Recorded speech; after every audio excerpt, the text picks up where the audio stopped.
The House will come to order.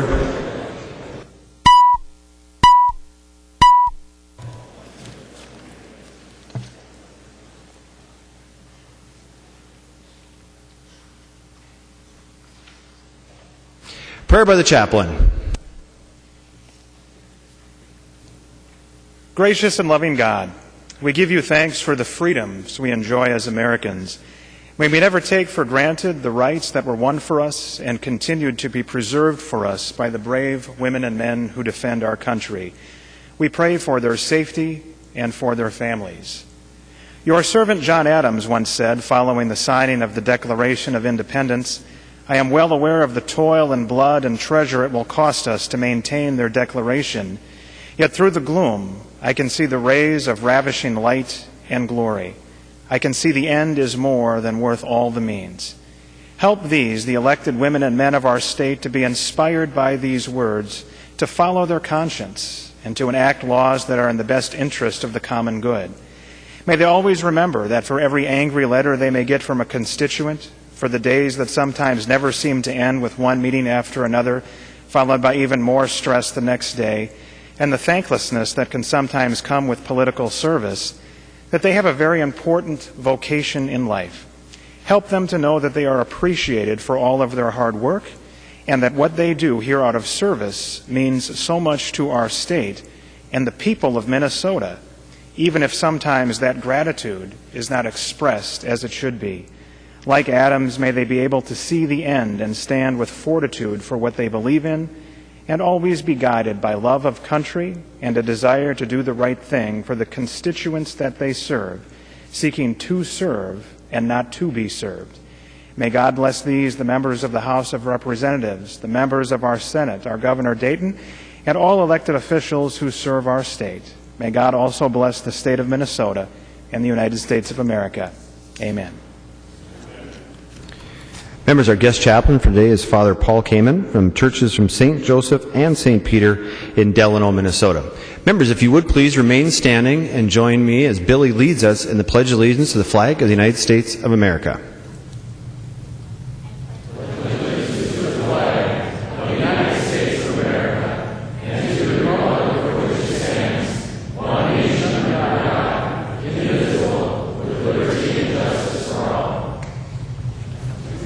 The clerk will take the roll.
The clerk will close the roll.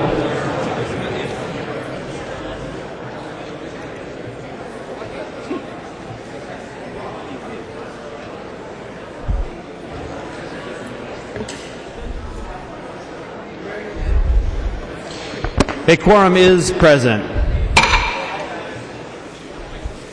Clerk will read the journal for the preceding day. Journal of the House, 87th session, 2012, 90th day, St. Paul, Minnesota, Wednesday, March 21st, 2012. If there are no objections, further reading of the journal will be dispensed with, and the journal will stand as corrected by the Chief Clerk. Hearing no objections, the journal stands as corrected by the Chief Clerk. Reports of standing committees and divisions. Copy of this order of business has been placed on each member's desk. If there are no objections, the reports will be adopted. Hearing no objections, the reports are adopted. Second reading of House files. Second reading House File 1175. Second reading. Second reading House File 2226. Second reading. Second reading Senate House File 2532. Second reading. House File 2627. Second reading. House File 2736. Second reading. House File 2747. Second reading. Second reading House File 2835. Second reading. Introduction of bills. The following House files have been offered for introduction today. The Chief Clerk will report these House files and give them their first reading. Introduction and first reading of House Files 2955 through 2961. First reading, House File 2955 through 2961. Messages from the Senate.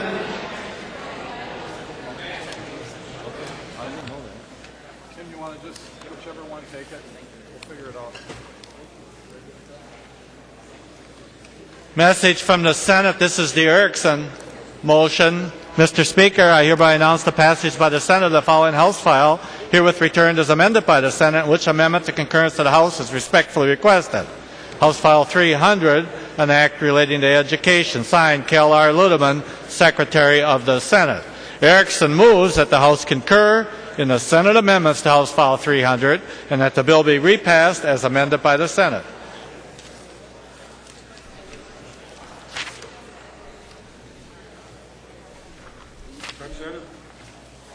Representative Erickson. Thank you, Mr. Speaker and members. The reason I'm concurring is that when the bill left here on adding the opportunity for vision screening during early childhood screening, we had not put in place an effective date that would be a good one for our early childhood programs as they send out notices to parents. So what the Senate did was add language that would make the effective date in the bill, stating that the bill applies to new written notices that go to parents that are printed after the date of enactment. I ask for your support. All in favor of the motion to concur signify by saying aye. Opposed? It is a concurrence.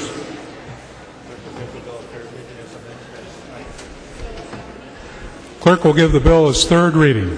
Third reading, House File 300 as amended by the Senate. Third reading. Any discussion on third reading?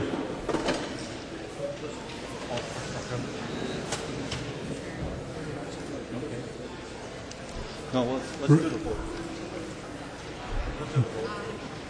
Let's do the vote. Okay.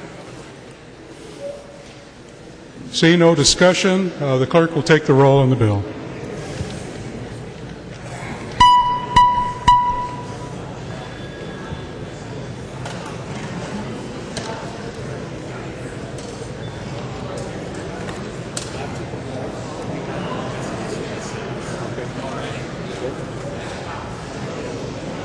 How many?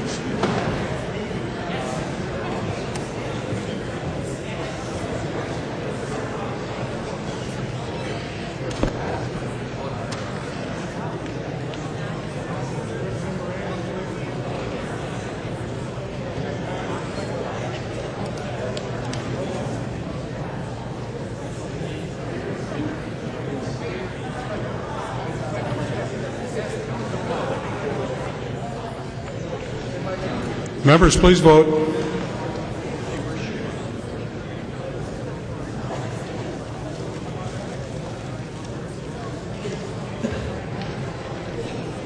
The clerk will close the roll.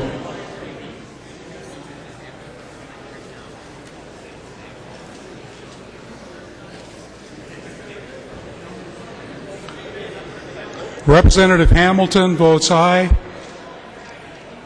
There being 132 yeas and no nays, the bill is passed and title agreed to.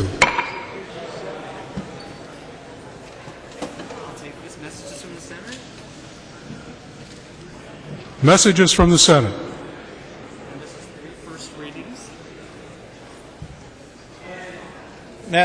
The Senate, Mr. Speaker, I hereby announce the passage by the Senate of the following Senate files herewith transmitted.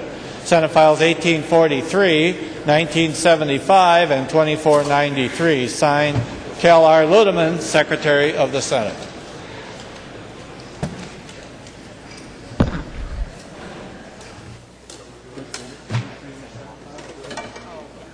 First reading of Senate files. Introduction and first reading of Senate File 1843, an act relating to natural resources. The bill is being referred to the Committee on Environment, Energy, and Natural Resources Policy and Finance. Introduction and first reading of Senate File 1975, an act relating to state government. The bill is being referred to the Committee on Commerce and Regulatory Reform. Introduction and first reading of Senate File 2493, an act relating to natural resources. The bill has been referred to the Committee on Environment, Energy, and Natural Resources Policy and Finance. First reading of Senate bills.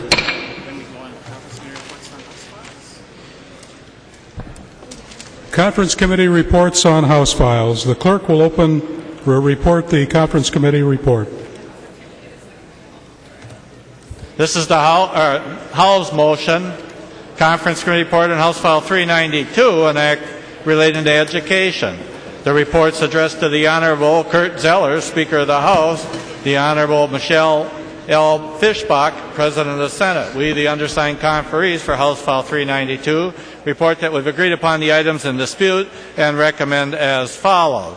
The report is signed by all three conferees on the part of the House and all three conferees on the part of the Senate.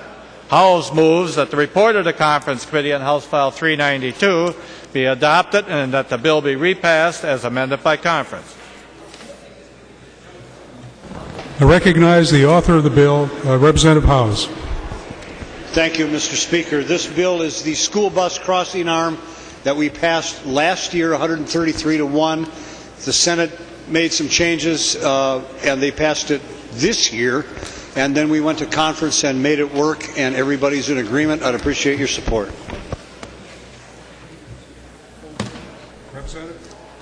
Representative Howes moves that the report of the Conference Committee on House File 392 be adopted and that the bill be repassed as amended by Conference Committee. Any discussion? Representative Ward. Thank you, Mr. Chair and members. Representative Howes, thank you for bringing this forward to make sure that the children in the state of Minnesota are more safe than ever. And so, members, I'd ask for a green vote in support of this bill. Thank you very much. Any further discussion? If not, all in favor of the motion signify by saying aye. Aye. Opposed? Motion carried.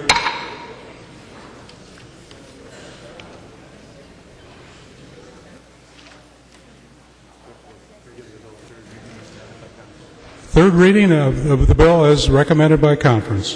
Third reading, House File 392, as amended by conference. Third reading. Discussion.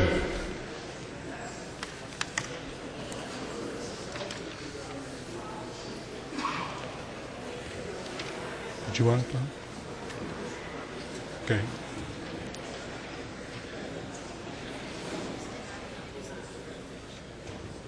Seeing no discussion, the clerk will take the roll on the bill.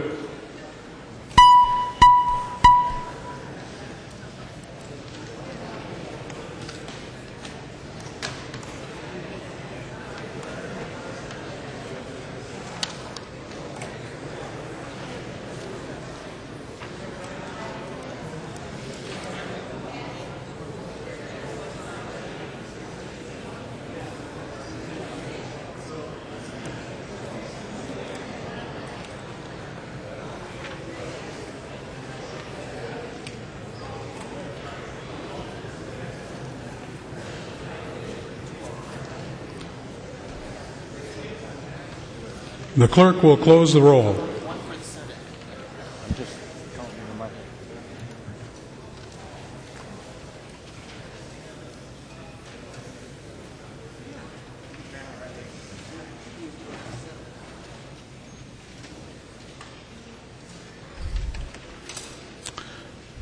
There being 131 yeas and 1 nay, the bill is passed as amended and title agreed to.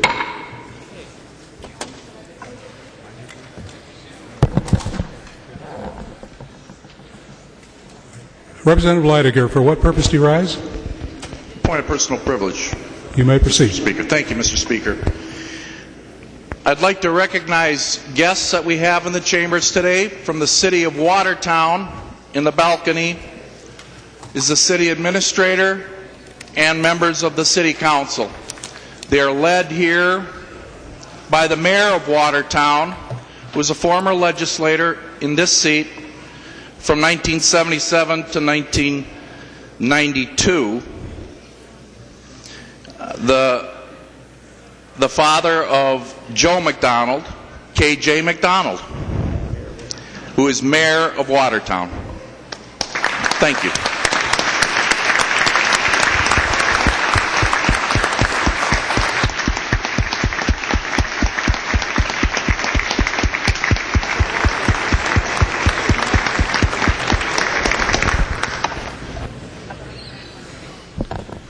Calendar for the day.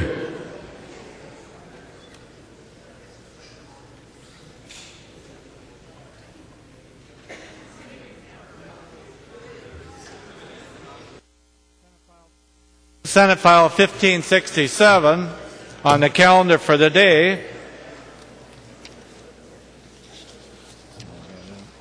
The fourth engrossment. An act relating to the environment.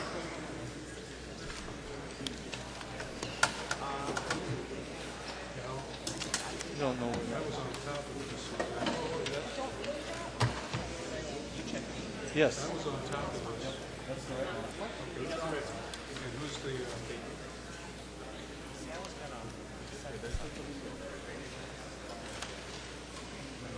Call on the author of the bill, the member from Roseau, Representative Fabian.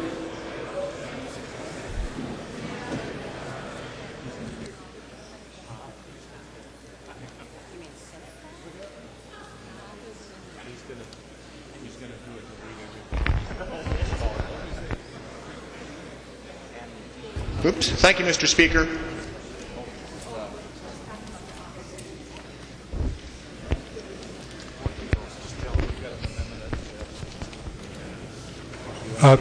There is an amendment at the desk. Representative Fabian? Or the clerk will report the amendment. Fabian moving to amend Senate File 1567, the fourth engrossment. Delete everything after the enacting clause and insert the language of House File 2095, the second engrossment. Mr. Speaker, point of parliamentary inquiry. Representative Thiessen, for what purpose do you rise? Point of parliamentary inquiry. State your inquiry. We don't have a copy of the amendments, I don't believe. Is that Advice, Mr. Speaker? Representative Thiessen, this is a delete everything, and it's the House language that's being put into the Senate bill. The member from Roseau, Representative Fabian. Thank you, Mr. Speaker. Apologize for the confusion there, members. What we're doing here with this amendment is we're just taking the House language and assigning that to the Senate file that was sent over.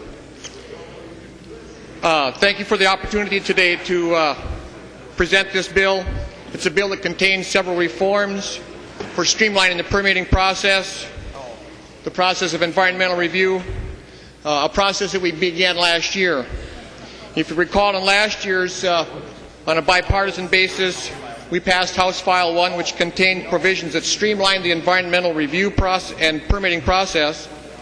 and it added increased efficiencies and deleted some overlap and duplication of rules and regulations, which saved time, costs, and added certainty to the permitting and review process. We've heard from businesses across the state that House File 1 helped create jobs, streamline the permitting process, and has been considered a success in helping promote economic development. This year we again identified areas that can be streamlined, detail increased efficiencies, and remove duplication and overlap, and bringing the 21st century to the regulatory process in Minnesota. We've met with the governor's staff. I'd like to thank him and Commissioner Austin and Commissioner Landwehr, Commissioner Phillips and their staffs to help address a lot of concerns that have been raised about the bill. I believe that we've put together a bipartisan bill again that will help create a better economic climate and foster economic development in our state. As companies look to expand in this international economy, one of the areas besides taxes and energy costs and workforce is how long it takes to obtain a permit for expansion or building or new facility. This legislation will help alleviate many of the concerns in this area while ensuring that our environment is protected for future generations.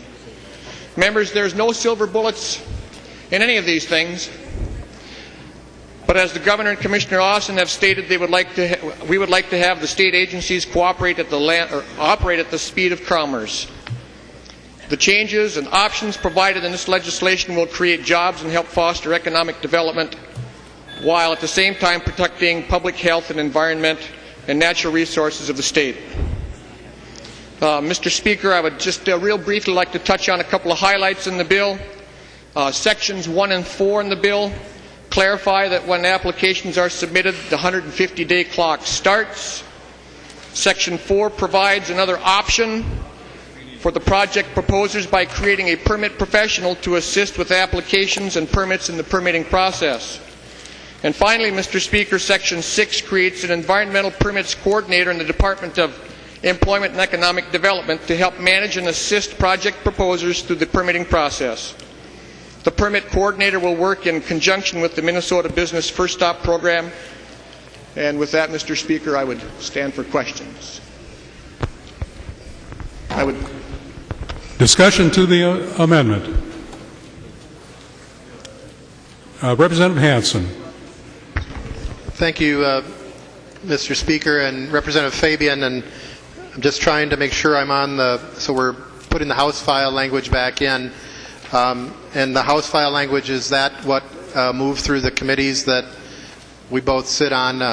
Just wanting some clarification because it shows up as a DE, but we're putting the House file language back in the Senate file. Is that correct?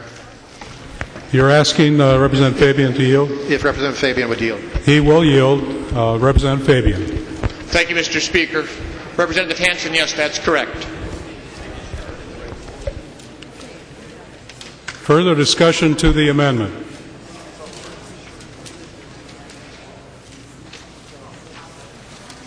If none, all in favor of the amendment signify by saying aye. Aye. Opposed? Motion carried. The amendment is adopted. We have an amendment at the desk. The clerk will report the amendment.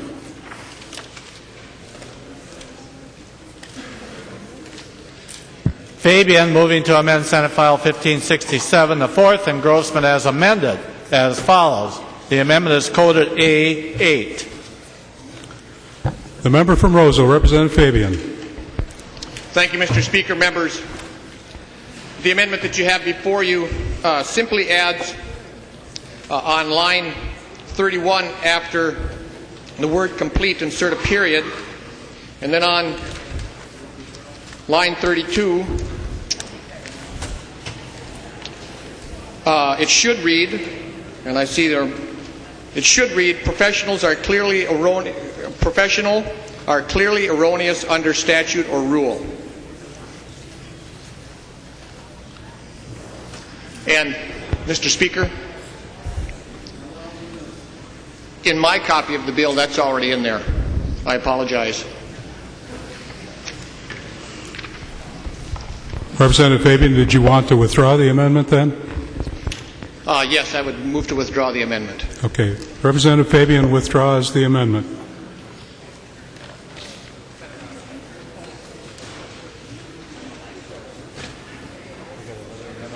We have another amendment at the desk. The clerk will report the next amendment.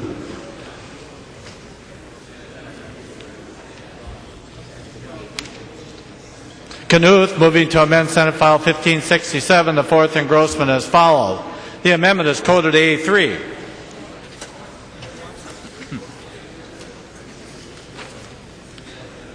We'll call on the member from Ramsey, Representative Knuth.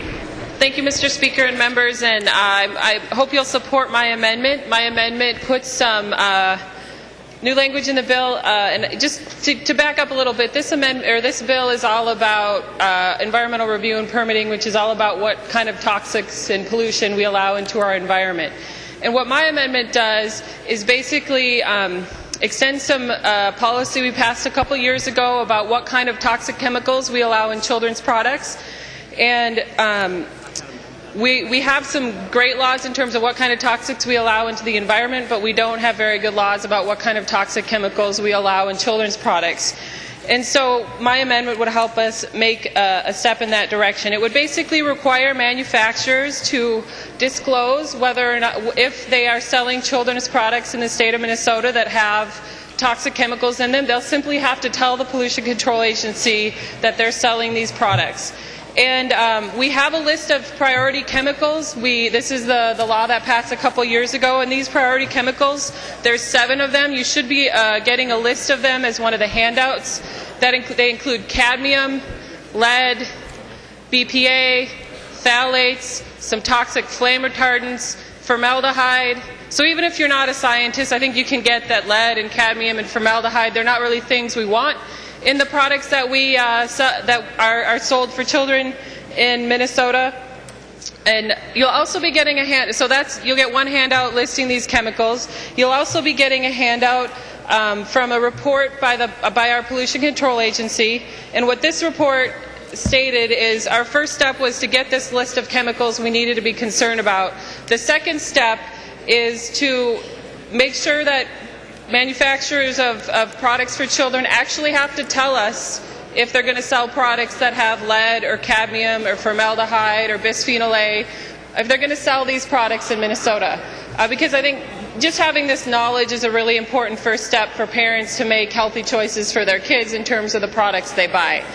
And then the third handout you're going to get, you think, well, of course companies aren't selling products with lead or cadmium or formaldehyde into Minnesota. You know, why would they do that? That seems ridiculous. Well, members, we have some testing that just recently came out. You'll also be getting an article about some testing that was recently done on children's jewelry from large companies around the United States and a couple of products that were purchased here in Minnesota.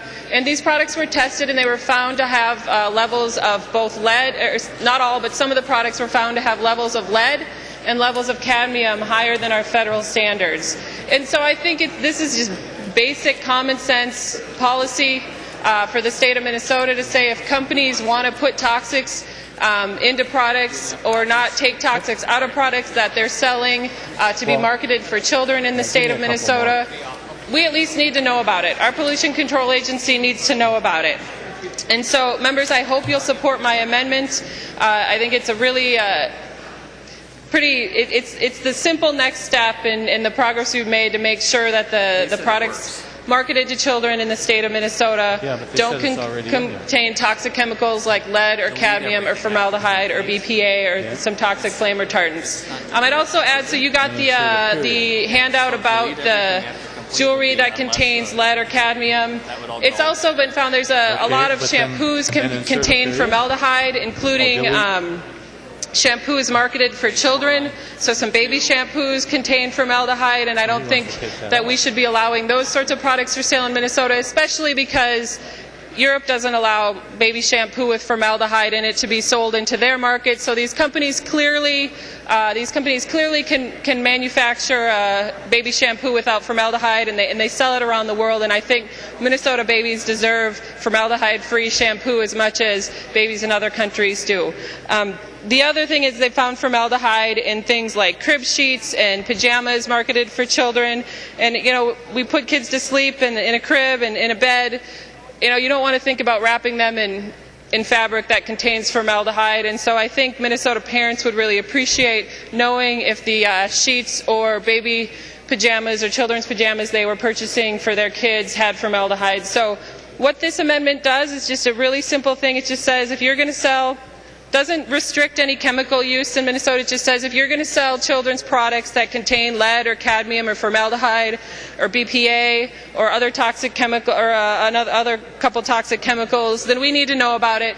And I think the parents of Minnesota deserve that basic information so they can make good choices about the health of their children. And since we're working on a bill that's all about permitting and environmental review, which is all about keeping toxic chemicals out of our environment and out of contact with people and keeping the people of Minnesota healthy so they don't have to come into contact with toxic chemicals.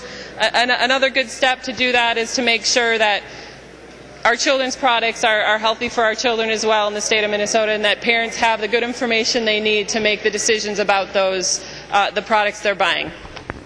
And Mr. Speaker, point of order. Mr. Chair, I'd like a roll call on the amendment. Seeing 15 hands, there will be a roll call. Mr. Speaker, the member point of from order. Scott, Representative Biskins. Thank you, Mr. Speaker. Mr. Speaker, point of order. Rule 3.21, motions and propositions to be germane. Your advice? Thank you, Mr. Speaker, and members. I didn't want to jump up right away because I do want to be sympathetic to the passion that the representative feels on this issue, and the points she wants to bring forward are very legitimate. And I thought she had every right to do so.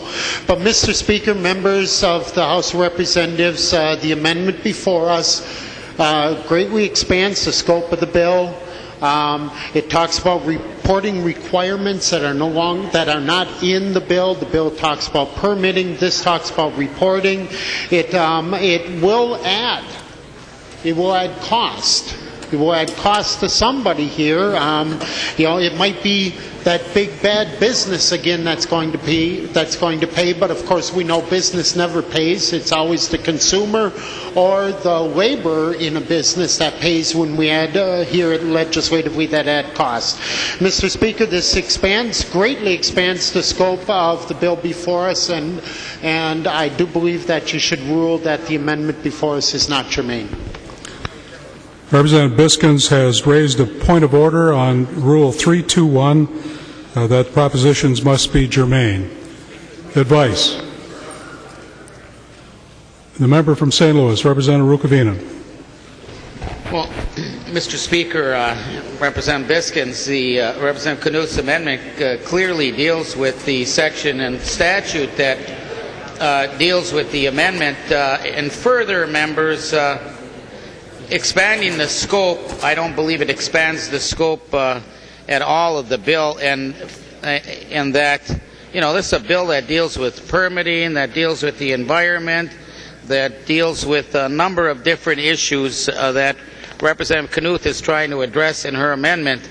And members, finally, Representative Biskins, this is a pretty harmless amendment that deals with protecting our children.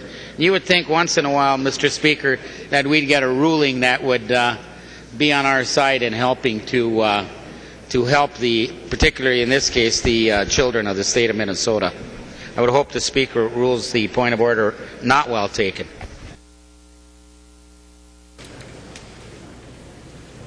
Representative Morrow. Thank you, Mr. Speaker. Advice? Give your advice. Thank you, Mr. Speaker. Mr. Speaker and members, if you look on the second engrossment, page 3, section 4, Representative Fabian, Minnesota Statutes 2011 supplements section 116. So we're in chapter 116. We go to section 5 of the bill, page 5, chapter 116, the same chapter as Representative Knuth's amendment. We look at page 6, section 6, same chapter.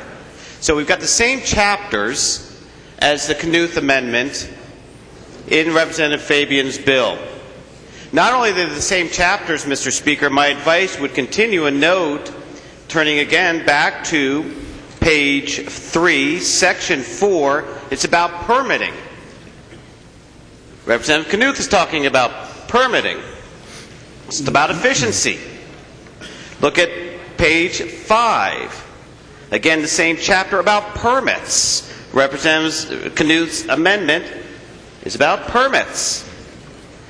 Not only is the chapter the same in several sections of Representative Fabian's bill and Representative Knuth's amendment, but Representative Knuth's amendment also has the same goals, protecting Minnesotans, that Representative Fabian was talking about. So, Mr. Speaker, if it's not germane to protect children from the chemical concerns identified in Representative Knuth's amendment, when it's in the same chapter of law, my advice would be that you take the Representative Biskin's point not well taken. Advice. Member from Hennepin, Representative Downey. Thank you, Mr. Speaker. Advice. Mr. Speaker, members, I remember hearing this bill or an amendment similar to this in my first term here, and members, the scope of what is being proposed in Representative Knuth's amendment is quite massive. It has everything to do with auditing the internal manufacturing processes and components of materials in a manufacturer's process, and reporting on that to an agency. It indicates that it should be funded entirely from existing appropriations. Members, the scope of this is dramatic and huge and has absolutely nothing to do with the permitting processes of Representative Fabian's bill. Mr. Speaker, I'd advise that you rule Representative Biskin's point of order well taken. Advice. Representative Knuth. Thank you, Mr. Speaker. Mr. Speaker, advice. There's a number of different reasons I think this amendment is germane, Mr. Speaker. First is the bill. It does reference it amends Chapter 116, Section 116 of law, and about half of the bill is within Section 116. But the bill's a lot bigger than Section 116. It also has Section 41A, agricultural loans. It has Section 14, administrative procedure. It has Section 89, which is some of the DNR. But this is clearly within the scope of the PCA, and it's actually much narrower than it fits in a narrow section of the bill than the whole fairly expansive bill overall. And second, it has the same purpose of the bill in terms of making sure that we don't have toxic chemicals impacting the people of Minnesota in ways that could be that are unhealthy. Cadmium and lead in jewelry and formaldehyde and sheets and pajamas for children is unhealthy, and environmental review and permitting is all about making sure that toxic chemicals don't get out into the environment and cause health problems for Minnesotans. There's also, I think Representative Downey made an argument that the amendment isn't germane, but his argument, I think, in a lot of ways supports germaneness. He says it's auditing internal processes of a company. Environmental review and permitting is all about the processes of a company and making sure that those processes don't release toxic chemicals at unsafe levels into the environment. And so I think it's very much within the same goals and the same reasoning for my amendment. Is we're making sure that these companies go through their processes, and at the end they're not selling things with cadmium, lead, formaldehyde, or BPA to be used by children in Minnesota. And so we don't need to know all of those internal processes. We don't need to know all of them. We just need to know that at the end of the day, what comes out at the other end doesn't contain cadmium, lead, formaldehyde, BPA, or a number of other chemicals in the products that are sold for children in the state of Minnesota. So it's very similar in that way to the environmental review and permitting. We permit certain chemicals at certain levels that we know aren't good for the environment or for human health. We permit them out into the environment because it's important for business. We're not even, with this, we're saying we'll permit you to put them into the the state of Minnesota. We just need to know about it. And it's kind of like environmental review and permitting. We need to know how much toxic stuff is going out into the environment and impacting human health, and we need to know with the products that are sold to be used by children in our state that we need to know what we're basically permitting to be allowed into commerce. And so I think for the section of statute, the purpose of the bill, and also the ultimate kind of way the bill works, we're permitting toxic chemicals to be sold, children's products with toxic chemicals in them to be sold in Minnesota, and we just need to know about it, just like environmental review and permitting is used to know about what pollutants and unhealthy pollutants businesses or certain businesses are putting out into the environment in our state. And I'd ask you to find the Biskins motion not well taken. The member from Hennepin, Representative Anderson S. Thank you, Mr. Speaker. Advice. When you look at the title of the bill, there is no section 116.959405 at all in the title of the bill. Representative Knuth just referenced that this is a health issue. This bill did not travel to the Health Committee. It did not travel to the Commerce Committee, which I think that her amendment would have triggered. So for those reasons alone, Mr. Speaker, I would recommend to take the Biskins point of order well taken, please. Member from Scott, Representative Biskins. Well, thank you, Mr. Speaker and members. We heard a very good oration about why this is an important issue. Right? Well, and I understand that there is a philosophy of legislating that believes that their job is to care for and nanny the people of the state of Minnesota, and God bless them if that's what they believe. Right? But that has nothing to do with this amendment and this bill. And we don't rule on germaneness because it feels good. We rule on germaneness as to whether or not the amendment at hand fits in the title, the scope, and the intent of the bill. Now, Mr. Speaker, karma is a terrible thing, but what goes around comes around, because, Mr. Speaker, we've heard discussion here. Member from St. Peter, he says, bill has 116, this amendment deals with 116. I'm going to remind the member, back in 2007, when I had an amendment that came to the House floor that amended a portion of a bill, it not only was the same chapter, it not only was the same section, it was exactly the same subdivision, and the Speaker of the House at that time ruled it out of order because it didn't fit the intent of the bill. And that ruling, of course, went to the body, and the body voted, and the majority won, and the majority leader on the House floor voted to say that my amendment was not germane, even though it was the same chapter, section, and subdivision. The author of this amendment voted to say my amendment, which dealt with the same chapter, subdivision, section, was not germane. Every speaker on that side of the aisle that has spoken so far voted to say that even though an amendment may talk to the same chapter, the same section, even the same subdivision, is irrelevant if it expands the scope of the bill.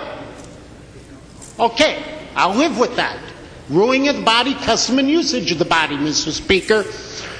But, Mr. Speaker, you can't then come back and say that an amendment is germane simply because it's on the same chapter. It's not even on the same section.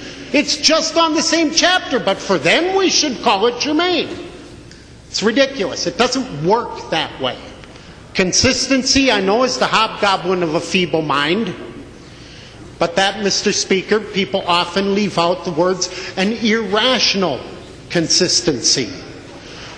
Mr. Speaker, this is not an irrational consistency that I'm asking you to rule on. I'm asking you to rule on the consistency that the amendment before us expands the scope of the bill greatly, as the Speaker before you said expanded the scope of the bill greatly. The party opposite agreed with you then. I'm sure they're going to agree with you now, Mr. Speaker. I hope you rule the point of order is well taken. Further advice? Seeing no further advice, I have reviewed the amendment, the bill, and Rule 3.21, and I rule that the Biskins point of order is well taken. Mr. Speaker, parliamentary inquiry. Representative Morrow. Mr. Speaker, my parliamentary inquiry is, may a member appeal the ruling of the chair?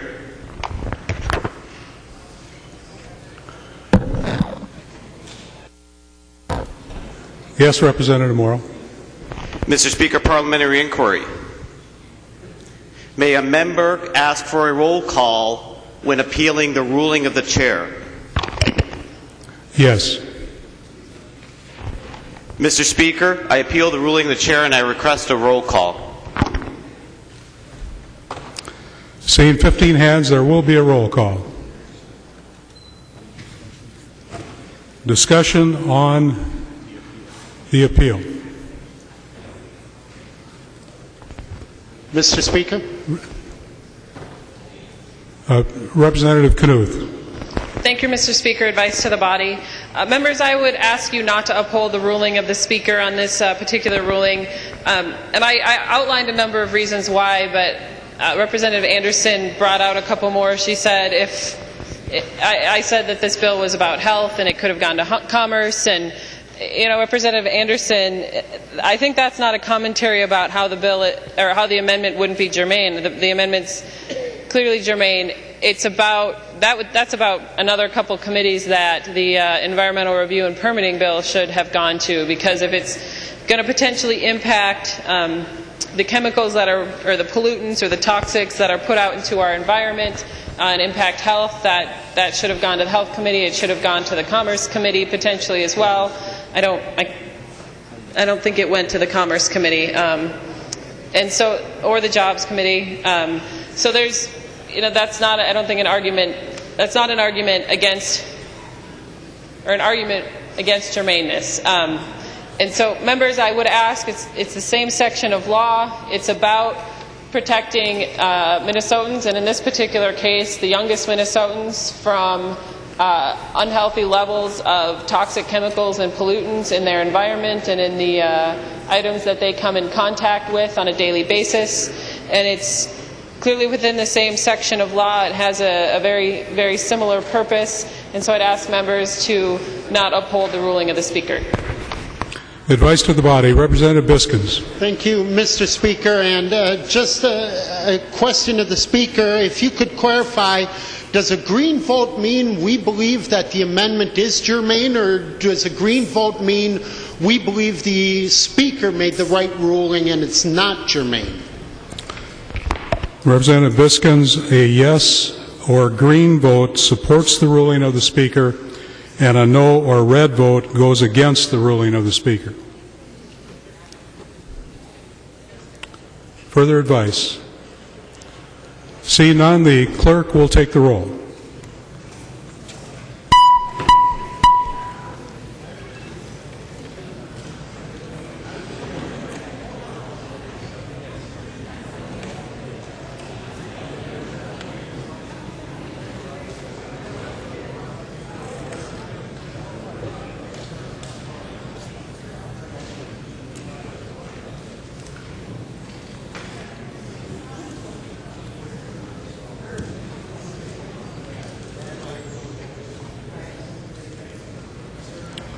Members, please vote.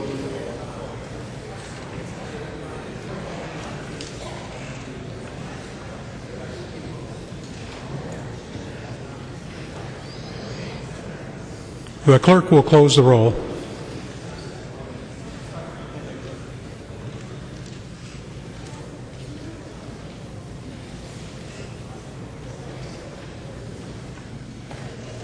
There being 71 yeas and 60 nays, the ruling of the Speaker is upheld. We have an amendment at the desk.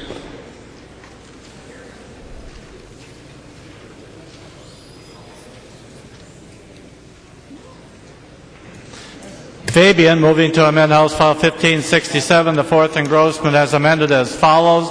This amendment is coded A8.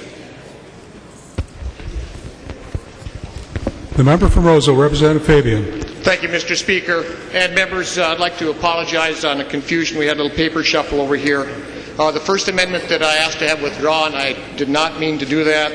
I would like to have that, delete that line in the bill. It's one of the issues that was raised. It was a concern of some members on the other side of the aisle. And I'd like to delete the line on page 4 at the on line 4, excuse me, page 4, line 32,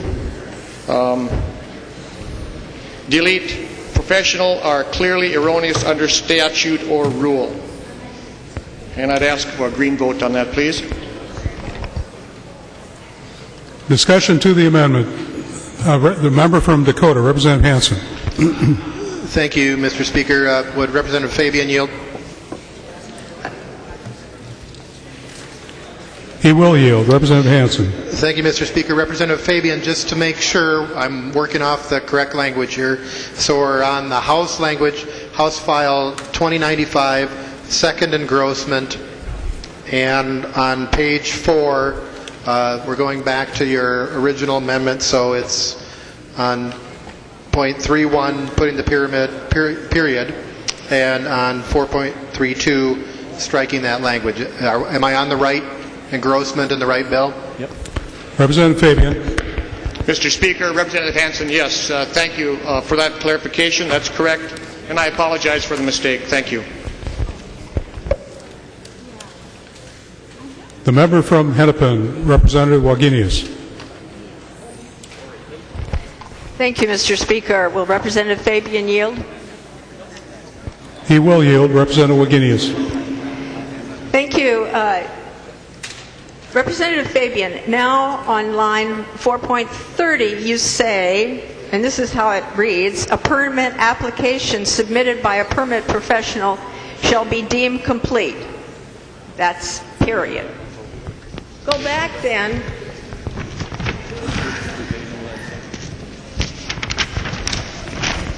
to line 3.8, where it says the Commissioner of the Pollution Control Agency shall notify the project proposer in writing whether the application is complete or incomplete. That seems inconsistent to me because you've deemed it complete on one page, and on the other page it says that the Commissioner says whether it's complete or incomplete, and if the Commissioner determines that an application is incomplete, the notice to the applicant must enumerate all the deficiencies, etc. We have an inconsistency, and I don't know what it all means. So if Representative Fabian would yield and tell the body what it all means. Representative Fabian.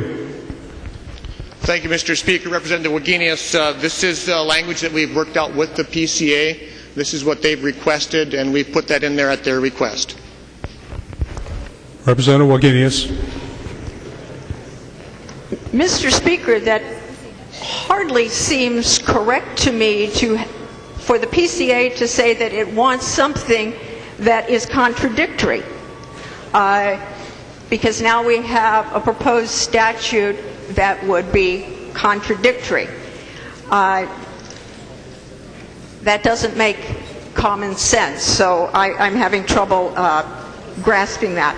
Secondly, if a application is deemed complete, any application submitted by a permit professional is deemed complete, even if they just add their name, address, and telephone number and submit it, this language says the application shall be deemed complete.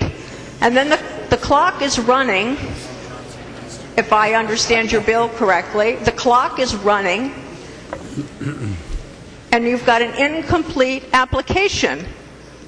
I'm not understanding what your intention here. If you could explain your intention, not the PCA's intention. You're asking Representative Fabian to yield? He will yield. Representative Fabian. Mr. Speaker, Representative Wagenius, they deem it complete and then they notify the applicant. Representative Wagenius.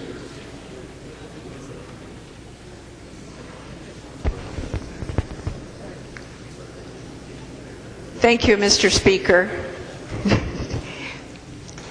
If it's deemed complete upon a permit application submitted by a permit professional shall be deemed complete, period. That's what your language says. Deemed complete, period. So then, it frankly just isn't making any sense. Members, and right on that ground alone, I would ask members to vote no, because it's mucking up the statute, it's gumming up the works. We don't want anything deemed complete because somebody wants it deemed complete. It ought to be complete, and the agency must make a judgment call that it is complete. No deeming. So, members, I think, given the language here, I ask you to vote no. The member from Swift, Representative Falk.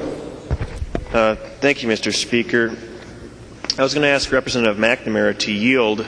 He was just here. I see he's not at his desk. I was hoping he would have been. The problem with this, members, and Representative Fabian, if you remember correctly, we had a lengthy discussion about this in committee, is that the agency does not have the staff to really be able to do this, because if I were to arbitrarily take this piece of paper here and create it, or just say it was a permit application and I'm a permit professional, the agency has to accept it as complete, and then per what we're seeing here on page 2, lines 2.9 through 2.21, the agency then has to go through and enumerate every single deficiency that they could ever possibly come forward with relating to any particular permit. So essentially, it's requiring the agency to write the permit and identify every deficiency, enumerate it, even though the permit professional has brought forward a completely inadequate proposal or permit application. And so the reason why this language was there was for those instances that would allow the agency to communicate back with the project proposer or the permit preparer to go and say, hey, work on these things. If you remember correctly, we talked about this. I had asked Representative McNamara that if I brought forward a grossly inadequate proposal and it was so far from being able to even take up valuable staff time, Representative McNamara, I believe, had stated to the sentence that it was be incumbent upon the agency, the Pollution Control Agency, to contact the proposer and tell them to go and resubmit. And what Mr. Kudelka had stated was that that is a current practice. This language does not allow that communication to occur between the agency and the permit proposer. So all this is doing is shutting down a valuable line of communication between the agency and the project proposer that says, hey, let's work on these things. We want you to fill in some of these areas. You need to do more work in these areas. Instead, they are not allowed to do that. They have to start the full process because the permit application is deemed complete. And so the rules of dialogue change. I don't know who wants this language or why it's being brought forward, but it really makes absolutely no sense to shut down this valuable communication. When we have taken testimony, we've looked at the auditor's report and all of the things to deal with permitting efficiency, one of the key constraints that was identified was when permits were submitted and they were deemed to be incomplete of necessary information. So why on earth would you go and say that once a permit is submitted by a permit professional, whether or not it's complete, whether or not there's been the chance to have that back and forth dialogue, the statute would then say that it has to be taken as complete. This makes no sense at all. I mean, what are you trying to accomplish here? I'm trying to understand it, but this is about dialogue, and I don't understand why you'd want to strike this language. I mean, even those of us that have concerns with the bill would say that this actually improves the process. It doesn't go and make it more difficult. So I'm really confused. If you could help me understand this, I would really appreciate it. Are you asking him to yield? Thank you, Mr. Speaker. If I hadn't at the beginning, I am now. Okay. He will yield. Representative Fabian. Thank you, Mr. Speaker. Representative Falk, I do remember the conversation that we had in committee, and what I do also remember about it is that one of the points in the bill is that we are trying from the very start to increase communications. We're trying to make it so that if a proposer chooses to use the permit professional to help them through this difficult task of putting together some of these extremely complicated applications, we're going to encourage communications throughout the process so that this can carry forward. One of the other things that I brought up in committee was the fact that I think that it's extremely important for the permit professionals to have qualifications, and that's outlined in the bill. It's important that they submit an application that is complete. I cannot understand why a proposer who has a major project on hold would hire somebody to be their permit professional that's not going to do a good job. And as we point out in the bill, there are requirements that the permit professional must have, and if you take a look at the rules that they have with regards to their code of ethics and so forth for engineers, for somebody who has engaged in conduct or acts that are fraudulent, deceptive, or dishonest, whether or not the conduct or acts relate to the practice of engineering, these people can be disciplined for that. And I honestly believe that people who are involved in the permit application process want to do a thorough and complete. Why would you want to take up more time in the process of submitting an application that's not complete? So, thank you. Representative Falk. Well, thank you, Mr. Speaker. Representative Fabian, I mean, if you want to facilitate good communication, then leave this language as it is. The department was very clear that they were opposed to this change. Mr. Speaker, would Representative McNamara yield for a question?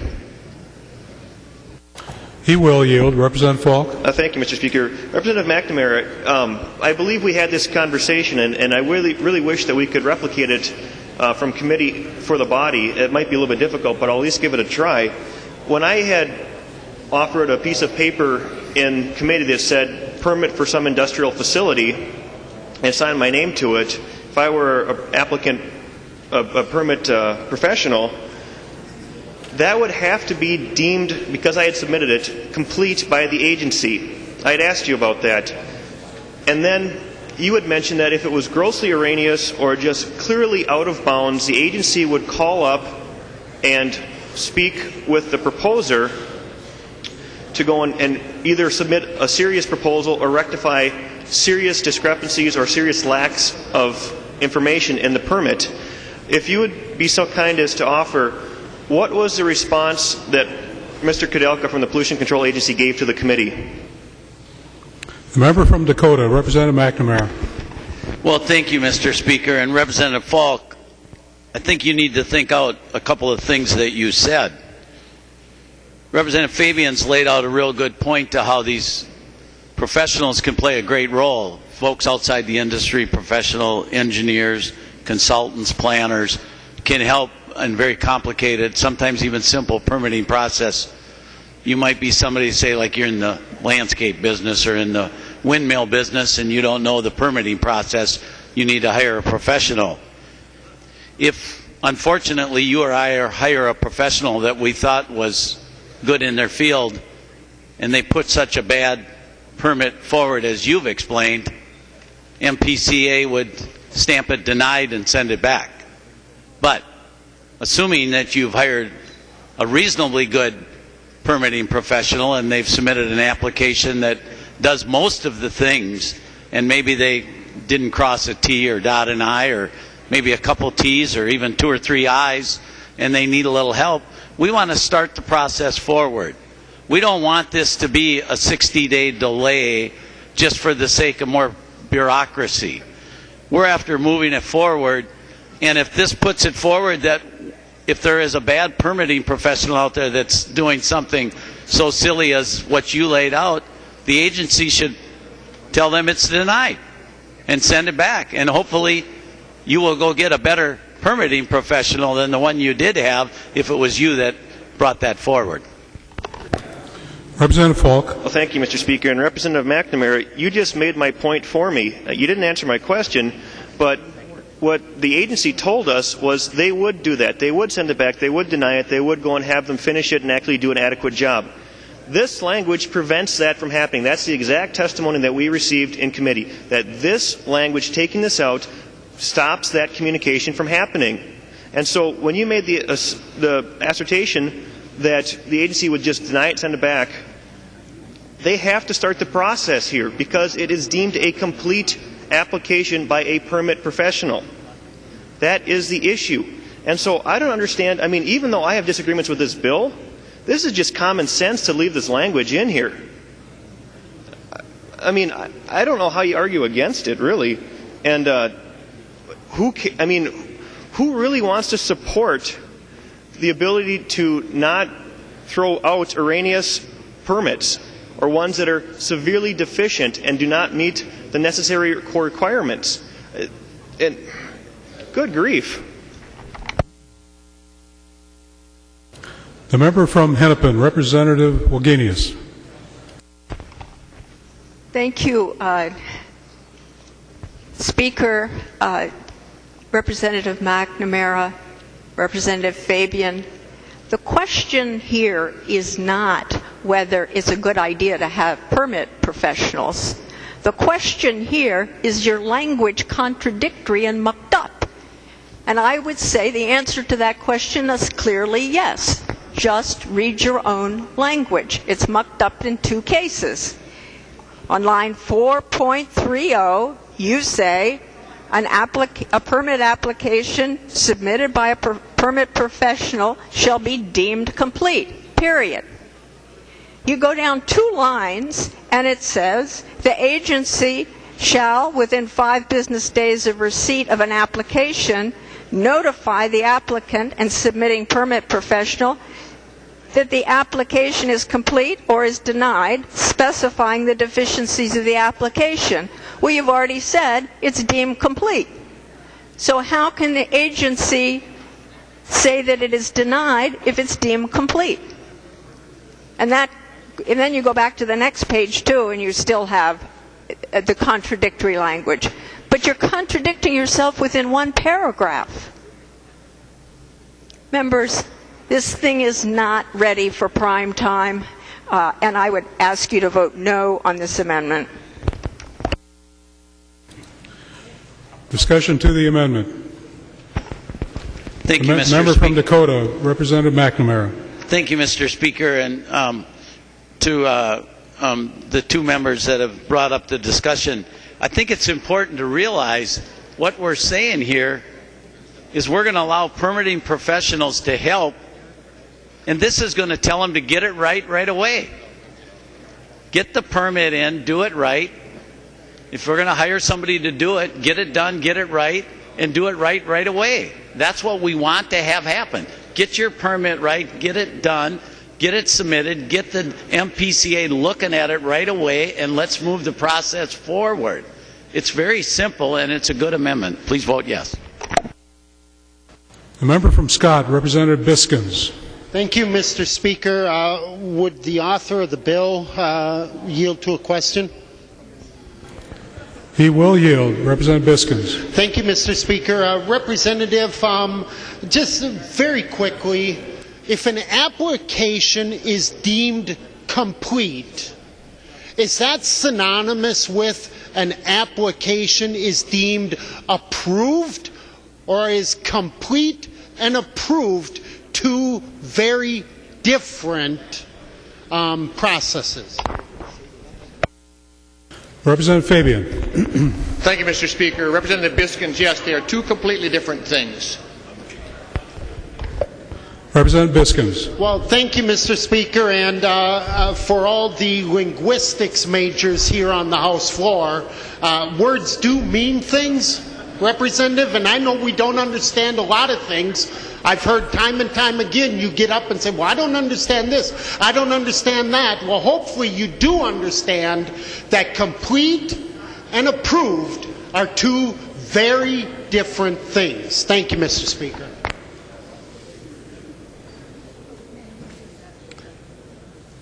The member from Dakota, Representative Hansen. Thank you, Mr. Speaker. Would Representative Fabian yield for a question? He will yield. Representative Hansen. Thank you, Mr. Speaker. Representative Fabian, I was a little unclear in listening if the language in the amendment that you have forward was discussed with the Pollution Control Agency or was provided by the Pollution Control Agency. Representative Fabian. Mr. Speaker, Representative Hansen, certainly was discussed, yes. Representative Hansen. Thank you, Mr. Speaker. Discussed with the Pollution Control Agency. So, Representative Fabian, I went out in the hallway in the rotunda and had a discussion with the Pollution Control Agency, and the amendment is not quite what they're looking for. They had some opposition to the clearly erroneous language on 4.32, but they also have trouble with lines 4.30 to 4.31, the very heart of what we're discussing here, that an application is deemed complete. They are okay with 4.32. After that, the agency shall, within 5 business days of the receipt, that information, that gives them the discretion. So I don't think, members, we should be clear on the amendment here, that the amendment as written that is before us is not supported by the Pollution Control Agency. They had wanted to get the clearly erroneous language out, but the amendment as it's drafted is not what they were looking for. Members, I would ask for a roll call.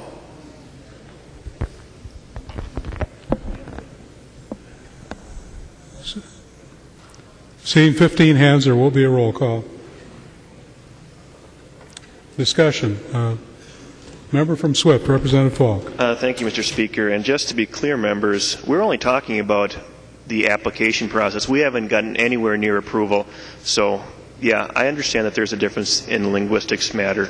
And we're talking about when a permit is submitted and is deemed to be complete upon that.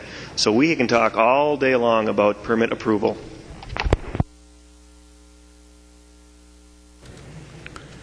The member from Scott, Representative Biskins.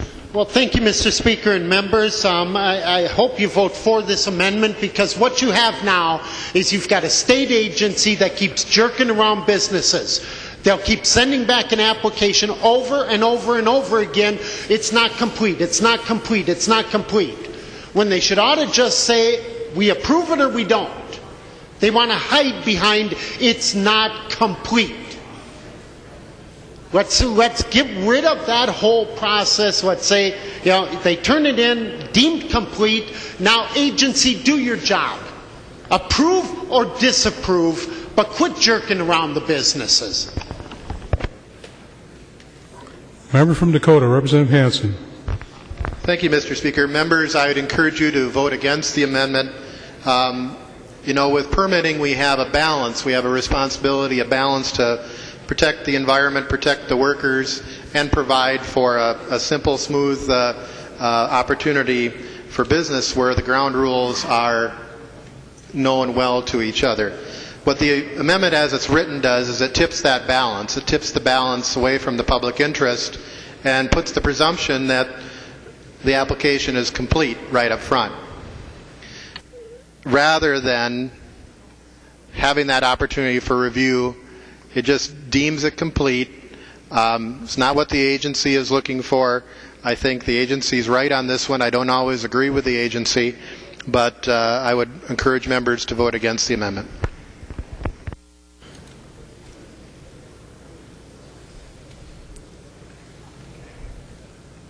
Member from Dakota, Representative McNamara. Thank you, Mr. Speaker. Representative Fabian, I've been looking over this paragraph. I'm wondering if you would consider withdrawing your amendment, and I think I've got a potential solution I'd like to run by you. I'm asking Representative Fabian if he'll yield for a question. He will yield. Representative Fabian. Thank you, Mr. Speaker. Representative McNamara. Yes, I would do that. So, Representative Fabian, you wish to withdraw temporarily your amendment? Mr. Speaker, that's correct, yes. Okay. The amendment is temporarily withdrawn. We have an amendment at the desk.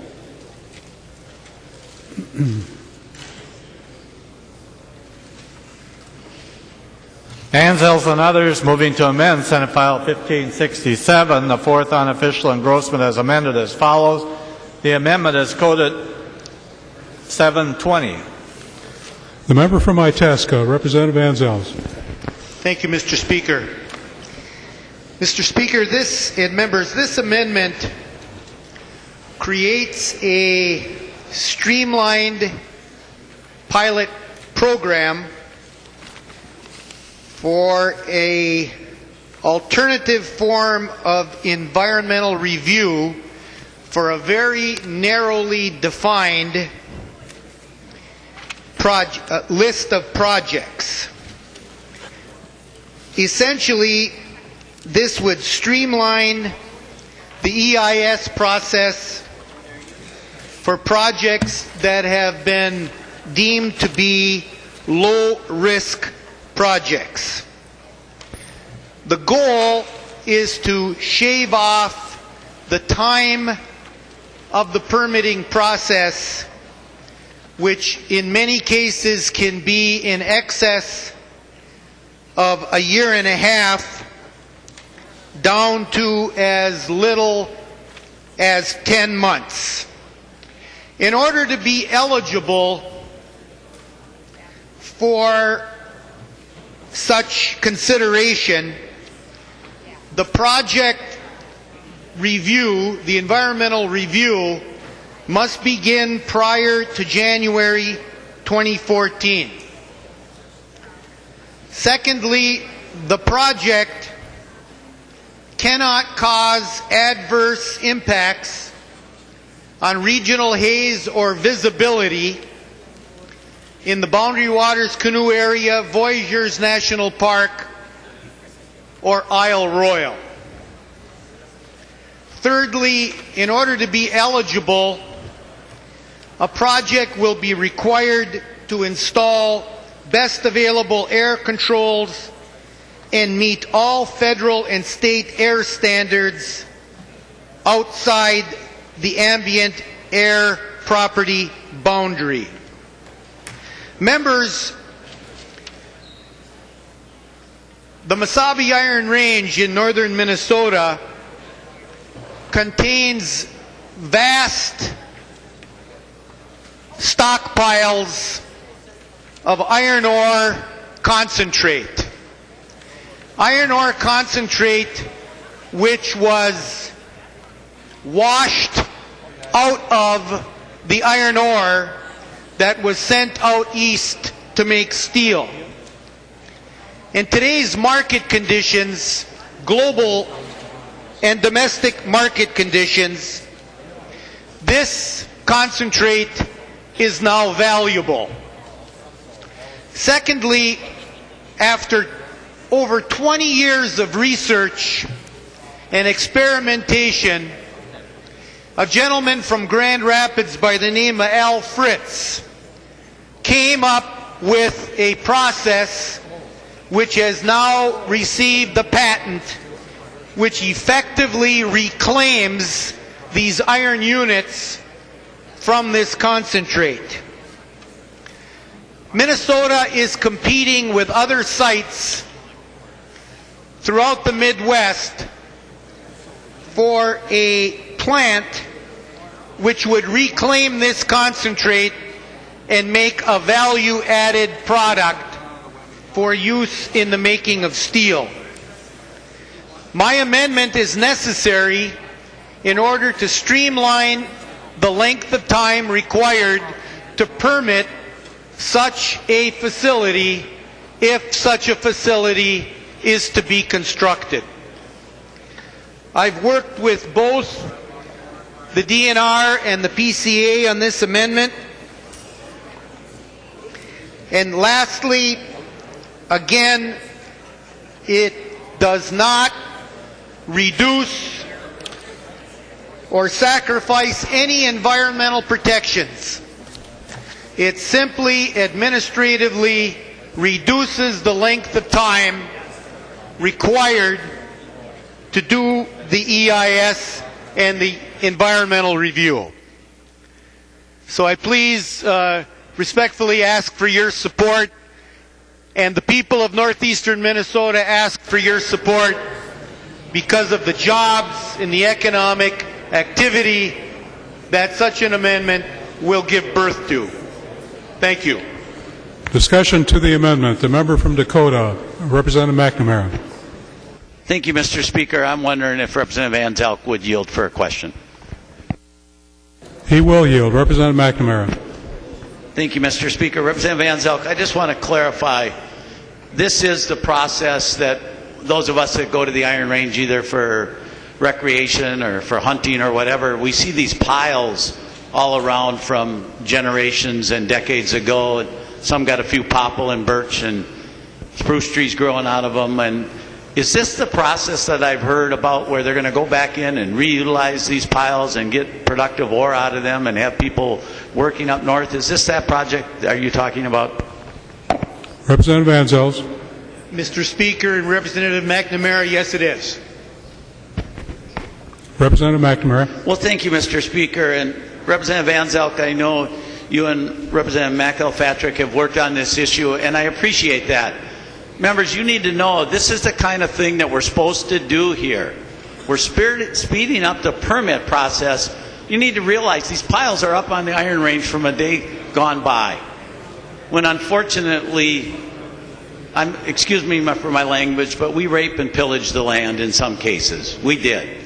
And now we've got these piles all around there, and you know what? We found out they're worth something. So this is a twofer.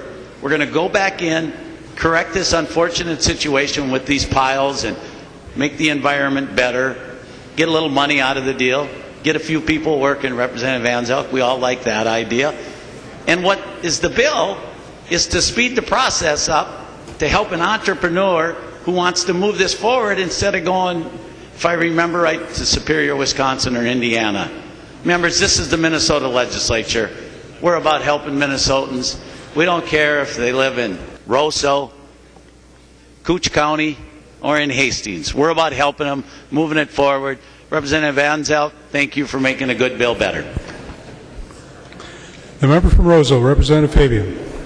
Thank you, Mr. Speaker. Representative Van Zelk, yes, things that we can do that are going to help out industry in the state of Minnesota, I support that. I support your amendment. Obviously, people have to understand that this is a pilot project, and you know, let's move forward with this bill. Let's get this one added onto it, and we'll get a green light in the end. Thank you. Further discussion of the amendment. Member from Dakota, Representative Hansen. Thank you, Mr. Speaker. Would Representative Van Zelk yield? He will yield. Representative Hansen. Thank you, Mr. Speaker. Representative Van Zelk, I've been reading the amendment and trying to look at geographic area. I saw some language in about karst. I just want to be clear that this is not a sand issue. There's not a, it's a metallic issue in northern Minnesota, that the pilot project is not relating to any other type of mining, any frac sand mining or anything like that. Is that correct? Representative Van Zelk. Thank you, Mr. Speaker, and thank you, Representative Hansen, for your very pertinent and relevant question. This pertains only to iron ore concentrate, most of which is low-grade hematite and or taconite. It does not pertain at all in projects dealing with fracking and sand and even non-ferrous mineral development are not part of this amendment. Only iron ore concentrate. Further discussion to the amendment. Representative McElpatrick. Thank you, Mr. Chair. Unfortunately, I was called off the floor for a while and was unable to hear all of the testimony from Representative Anzel's. But I would like to speak on behalf. This is something that is incredibly important to my area. We need to look at working to make business work better in northern Minnesota. And so I would encourage the folks to look at this very seriously and work at improving the process and our permitting. Thank you. Any further discussion? A member from Scott, Representative Biskins. Thank you, Mr. Chairman. Mr. Chairman, would the chairman of the Environment, Energy, and Natural Resources Policy and Finance Committee yield to a question? He will yield. Representative Biskins. Thank you, Mr. Chairman. Mr. Speaker. Mr. Chairman, why are we creating and passing major policy here on the House floor? Why was this not done in committee, where we can have testimony, where we can have people who, on both sides of the issue, come and talk about the possible good and bad, the pro and con? Why are we waiting till the House floor to actually put in a new pilot project, and why was this not done in your committee? Representative McNamara. Thank you, Mr. Speaker. And Representative Biskins, this has been an evolving issue, and it has evolved most recently in the last few days, and so the bill is here, and that's why we're doing it. Representative Biskins. Well, thank you, Mr. Speaker, and members of the body. And I know that there are a few members of the body that actually care that the people of the state of Minnesota get to weigh in on issues.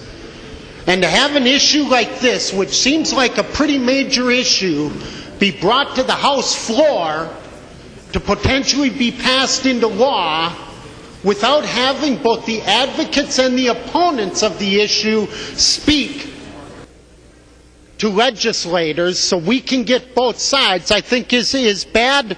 It's bad process.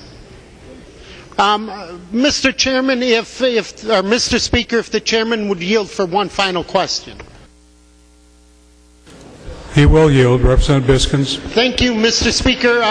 Mr. Chairman, was this even brought up as a bill so that people from both sides of the issue could speak to a legislative body to give their testimony?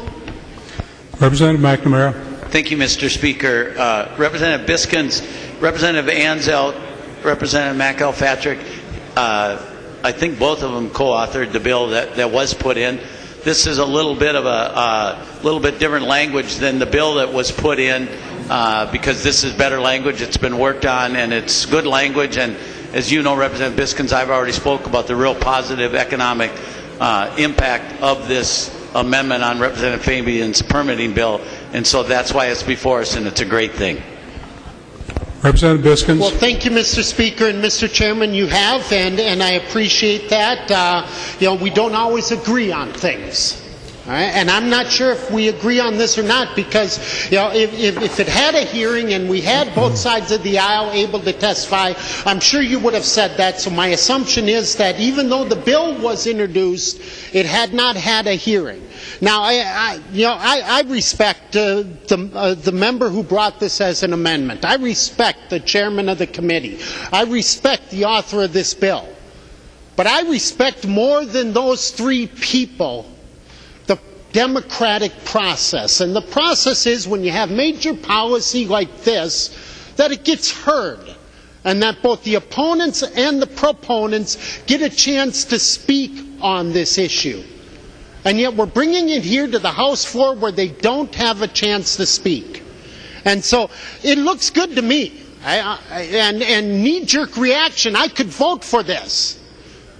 But members, how many people in here in knee-jerk reaction voted for a tax bill last year and we left, we adjourned, and within a month we caught holy heck back in our districts? It looked good when we voted for it, but we didn't understand all the ramifications. I'm concerned that that may be true here as well. So I just want to think about that as we move forward. Thank you, Mr. Speaker. The member from Itasca, Representative Ansel. Thank you, Mr. Speaker. And quite frankly, Representative Biskins, thank you for raising the issue of process. All of us, in particular those of us from rural Minnesota, know how challenging it is to retain and create jobs. And most of us also realize that it isn't always an orderly process.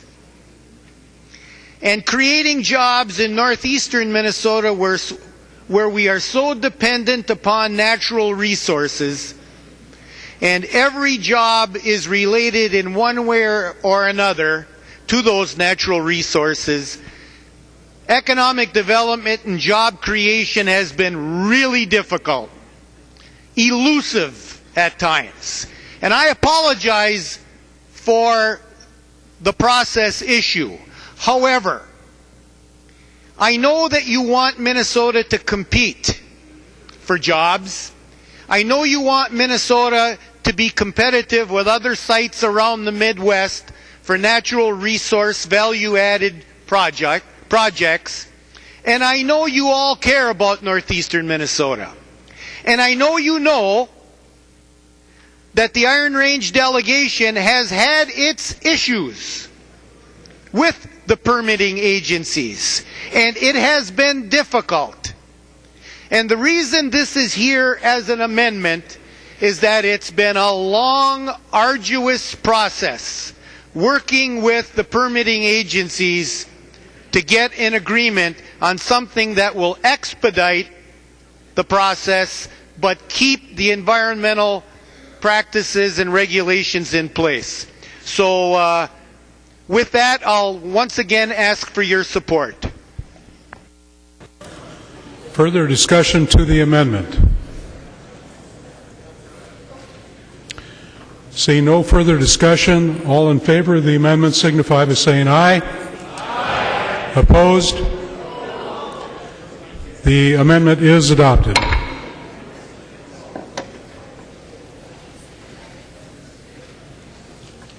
We have an amendment at the desk. The clerk will report the amendment. Deal moving to amend 1567, the fourth engrossment as amended as follows. The amendment is coded A7. The member from St. Louis, Representative Dill. Well, thank you, Mr. Speaker. And the amendment, I didn't feel that the language was strong enough in the duty of candor section of the bill on page 4. So after line 6, I need to insert the following, and then it reads line 1.5 through 1.7.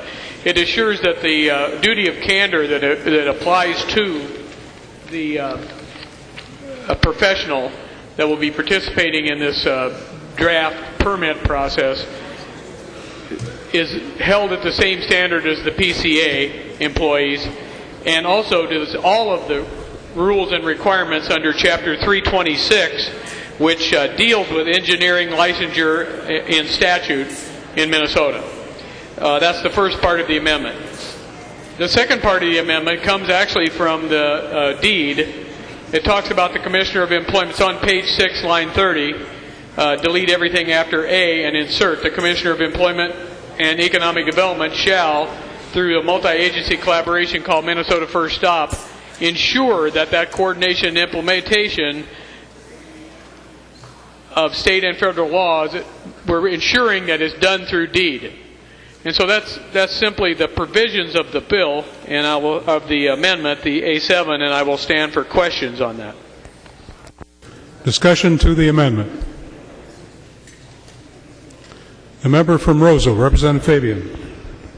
Thank you, Mr. Speaker. Representative Dill, as I mentioned earlier in the discussion, we talked about the engineering licenses and how important it is to me to make sure that we do have good people in here and they are following rules and they have codes of ethics. I would certainly take this as a friendly amendment, and I would urge a green vote. Thank you.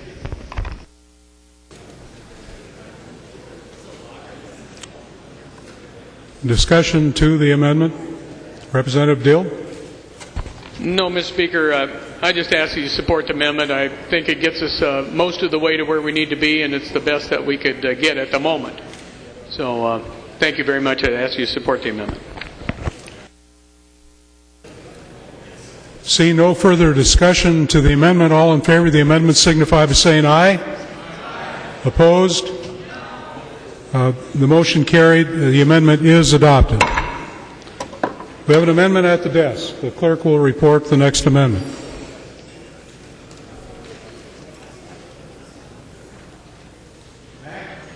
McNamara moving to amend Senate File 1567, the fourth engrossment as amended as follows. The amendment is coded 354. A call on the author of the amendment, the member from Dakota, Representative McNamara. Thank you, Mr. Speaker and members. The 354 is a rather simple amendment. Representative Dill, you would like this amendment. It's a logger's amendment. This is just to promote the timber industry and print more paper. But to make things simple, members, I will just tell you what it is. On page 4, lines 30, it deletes the line 30, line 31, and the first part of line 32. So it eliminates a lot of the discussion we were having and wondering exactly how we could go back and forth. And I believe that this has got broad support on both sides of the aisle, Mr. Speaker. So this is the third time we've been dealing with this issue. We may have it a lot better than we originally started with. I would appreciate your support on the 354. Discussion to the amendment. To call on the member from Hennepin, Representative Wagenius. Yes, thank you, Representative McNamara. The section of law now makes sense, and I would urge members to vote for it. The member from Roseau, Representative Fabian. Thank you, Mr. Speaker. Representative McNamara, thank you for bringing this forward. I would also urge a green vote. Further discussion to the amendment. Seeing no further discussion, all in favor of the amendment signify by saying aye. Aye. Opposed? Motion carried. The amendment is adopted. We have an amendment at the desk. The clerk will report the amendment.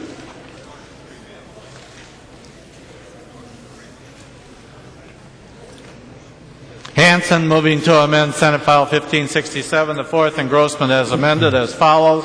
The amendment is coded A2. The member from Dakota, Representative Hansen. Thank you, Mr. Speaker and members. What I'm doing here is relating to the permit duration on animal feedlots. And the provision in Section 3 is extending the term to 10 years. My amendment's just saying that if you have a bad actor there, that if they come out of compliance, that they're not in compliance, they lose that permit. So you'd still have all the processes that are involved for meeting with the agency, but we want to make sure that it's just not an auto permit for 10 years where somebody could fall out of compliance and still retain their permit.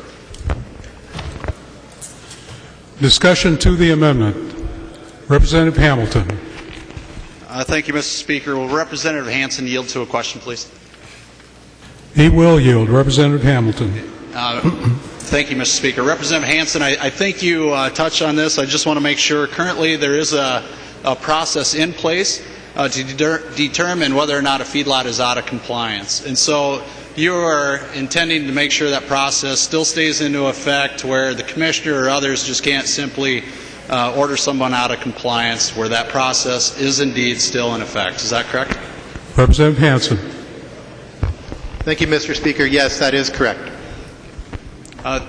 Thank you, Mr. Speaker. And Representative Hansen, I would support this amendment, if it's okay with the author as well. Let's find out. Member from Roseau, Representative Fabian. Thank you, Mr. Speaker.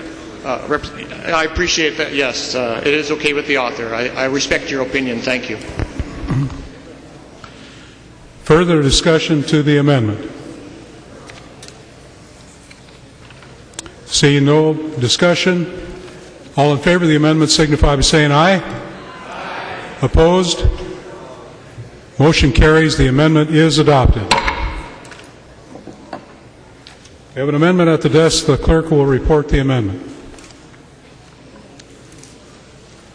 Mullery and others moving to amend Senate File 1567, the fourth engrossment as amended as follows. The amendment is coded A9. Calling the member from Hennepin, Representative Mullery. Thank you, Mr. Speaker. And I'd like to make an oral change to my amendment. At the end of line 1.12, it would be comma instead of the period, or a city or county.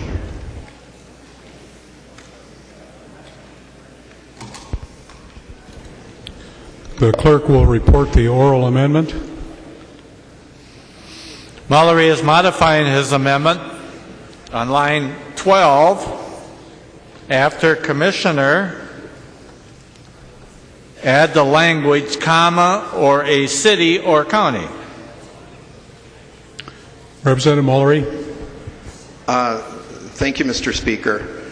The purpose of this amendment is that we want to make sure that we have local control, and we want to prevent activist judges from indiscriminate interference with a government when it's doing its statutory duty.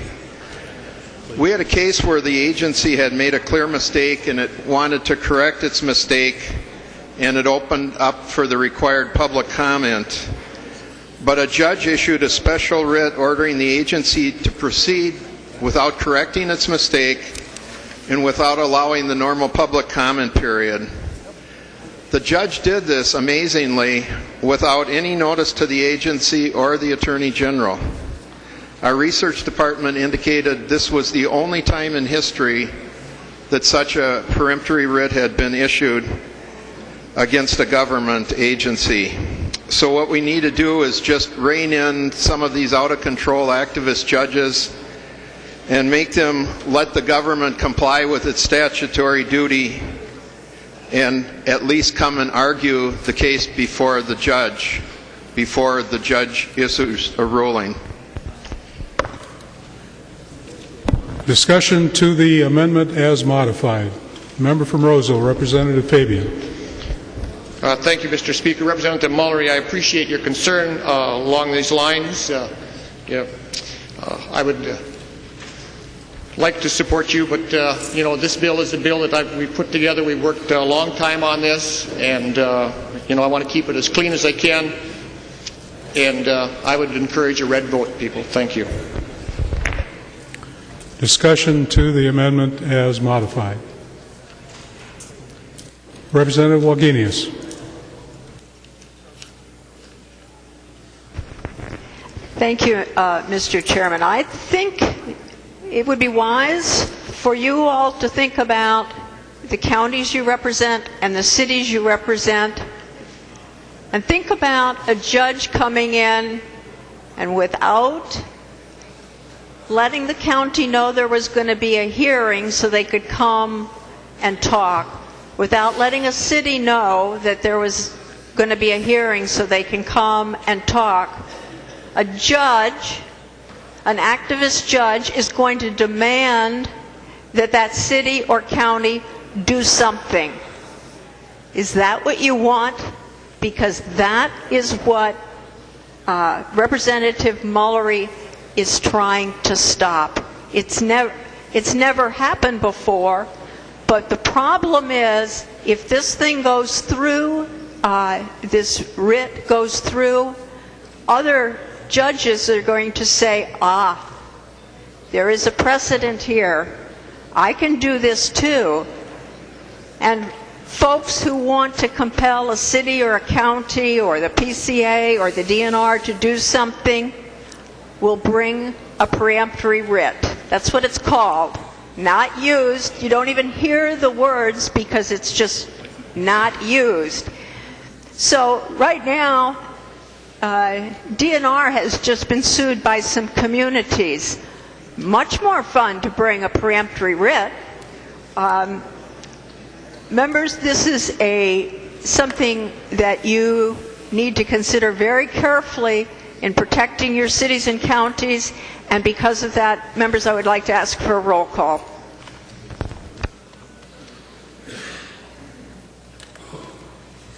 Seeing 15 hands, there will be a roll call.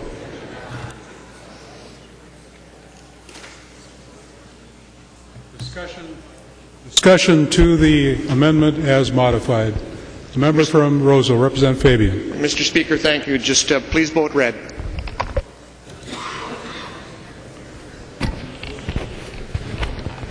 See no further discussion. Mr. Speaker. I'm sorry. Member from Hennepin, Representative Kahn. Mr. Speaker and members, there aren't that many of you in the body now who may remember the old arguments about the Condurator in northeast Minneapolis. And that was and this is the Condurator returned. And the issue there, the final settlement of the Condurator issue was actually an agreement between the city and the company to do something which, had it been done in the first place, we probably wouldn't have had the whole discussion on the floor of the House. The decision that was made was to enclose the metal shredder, which was originally to be a 3-story open metal shredder. There was also an agreement made as to what the limit of emissions were. There was also an agreement made to not shred entire car hulks, to make sure that the batteries and mercury-containing devices were taken out. This was signed off by the company, and there was an agreement, and so it was constructed. The problem was the air emissions permit was issued in 1998, and I think that was probably issued according to standards that are different than the standards that we have now. What happened after that was there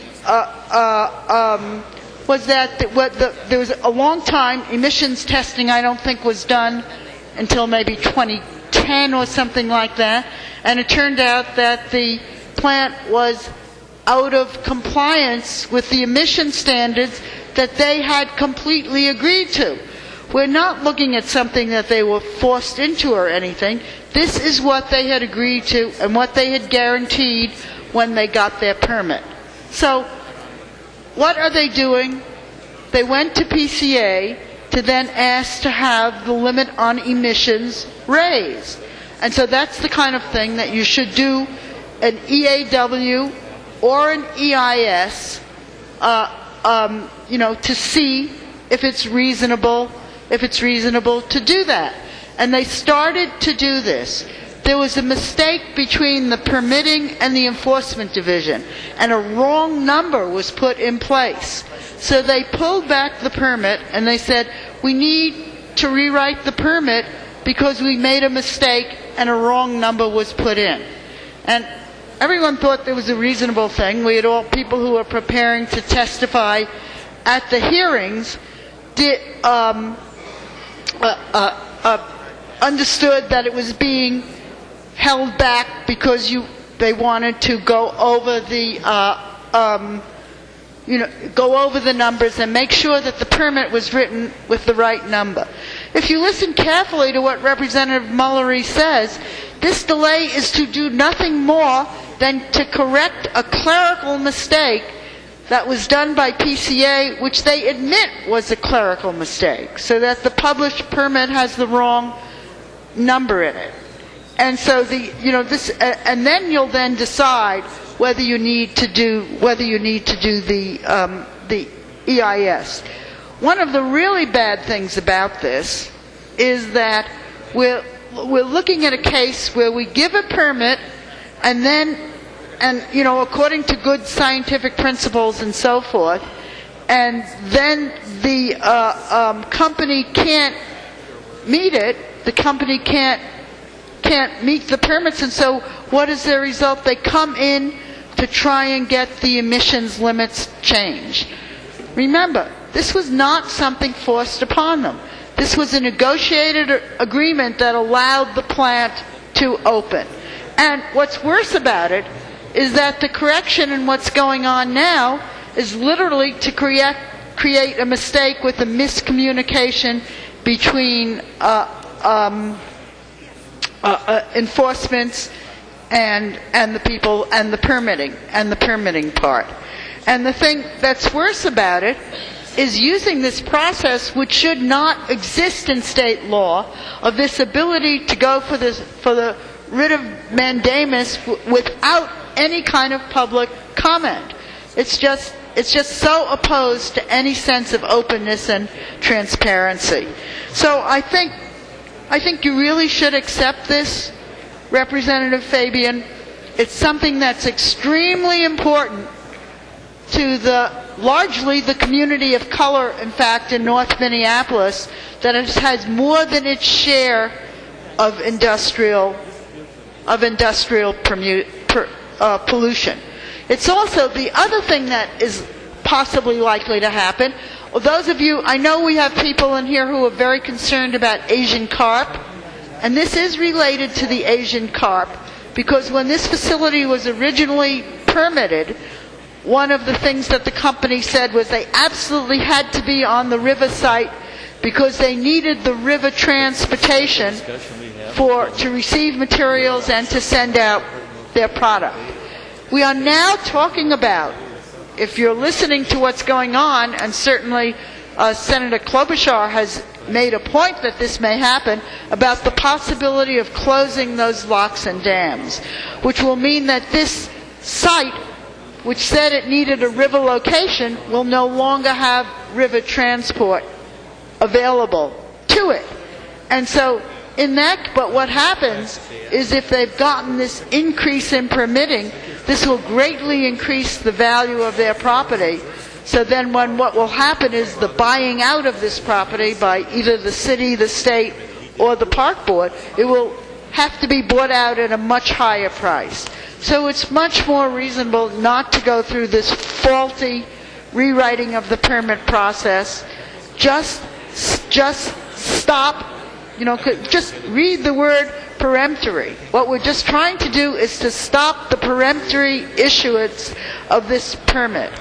And, in the fact that this has never been done, I know it may be hard for some of you to sympathize with the people in North Minneapolis, but this is something that would just be the most awful thing possible if it were happening in your community.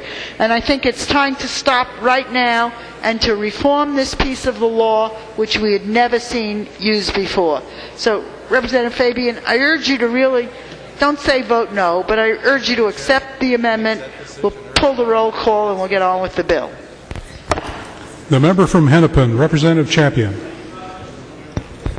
Thank you, Mr. Speaker. First of all, let me start by saying I sincerely appreciate Representative Mullery bringing this amendment, and I think it's an appropriate one, so I am asking the body to support the amendment that I also signed on to. What this amendment really does, just in straightforward terms, it alleviates activist judges from issuing orders without due process. So this is an opportunity to really make sure that we're not allowing judges the opportunity to just utilize their own discretion without having a balance of information. So with that being said, it's real simple from my vantage point. I would also ask Representative Fabian to accept this amendment, but a green vote in the event that he doesn't. A green vote really represents those who are against or opposed to activist judges rendering orders without really thinking it through, and a red vote simply means that you're in favor of activist judges. So I ask that you support the Mullery amendment and vote green. Further discussion to the amendment as modified. Representative Fabian. Thank you, Mr. Speaker. Members, please vote red.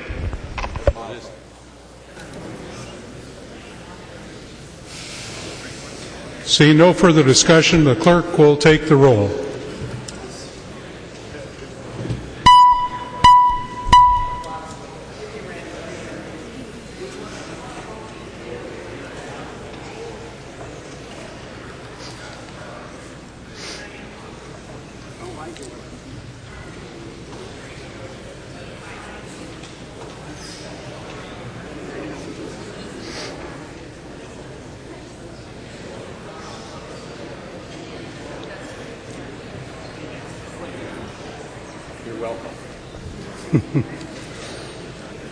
Appreciate it.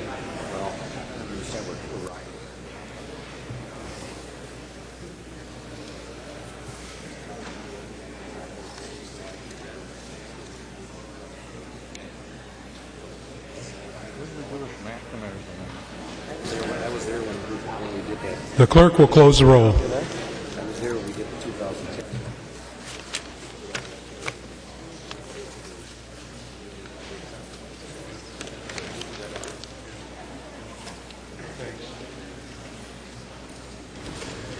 There being 50 yeas and 77 nays, the amendment as modified is not adopted. There are no amendments at the desk. The clerk will give the bill its third reading. Third reading, Senate File 1567 as amended. Third reading. Discussion to the bill as amended. Thank you. Member from Hennepin, Representative Hornstein. Thank you very much, Mr. Speaker. Well, it feels like here we are again debating the same kind of themes we did a year ago when House File 1 came up. I didn't like House File 1, and I don't like this bill as well. But House File 1 is law. The governor signed it. It's taken effect. And for the purposes, the stated purposes of that bill, it appears to be working. So why do we have to do son of House File 1 just a few months after? And unfortunately, the son of House File 1 has, I think, a very, very problematic provision. And that is in Sections 1 and 4. You have seen the letter that was circulated by several organizations. But I want to give a case study of why this provision about the 150-day clock when a permit application is received, regardless of whether the application is complete, is problematic.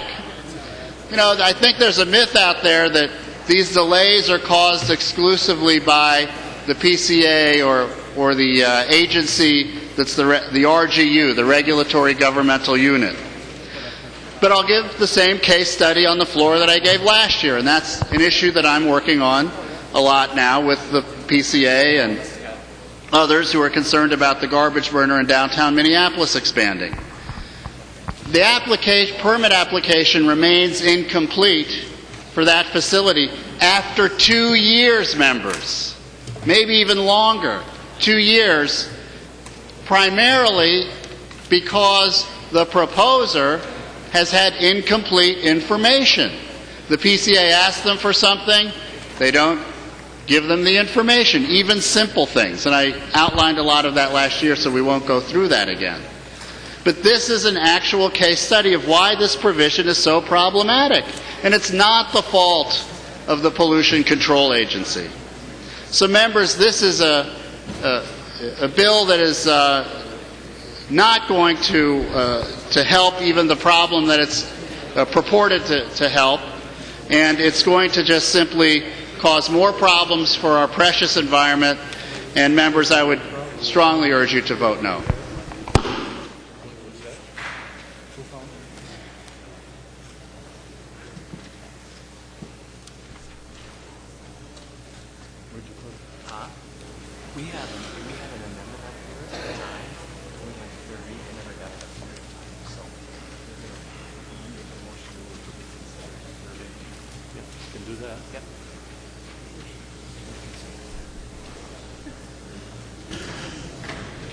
Members, there was no amendment up here at the front desk, but we find now that there was an amendment at the desk up front here. And so at this point, if you're willing, it would be appropriate to have a motion to reconsider third reading. Representative Hansen. Thank you, Mr. Speaker. I'd move to reconsider third reading. Motion has been made to reconsider third reading. Discuss. All in favor of Representative Dean? Mr. Speaker, we support the motion. I'm sorry. We'd support the motion. Okay. All in favor of reconsideration signify by saying aye. Aye. Opposed? Motion carried. Third reading has been reconsidered. We now have this amendment. The clerk will report the amendment. Hansen moving to amend Senate File 1567, the fourth engrossment as amended as follows. The amendment is coded A1. The member from Dakota, Representative Hansen. Thank you, Mr. Speaker. I want to thank the Speaker and the Majority Leader for the opportunity to present the amendment. This amendment is relatively simple. It deals with the permit professional that was discussed earlier, and I'm sure will be discussed after third reading, and it puts a sunset on it, a 3-year sunset. So I know in previous sessions, and we've talked about sunsets, if it gives the idea a time to be processed, people can be working through the permit professional, and we'd come back and take a look because we would have a sunset for it. So I would encourage votes for it, and I would ask for a roll call. Seeing 15 hands, there will be a roll call. Discussion to the amendment?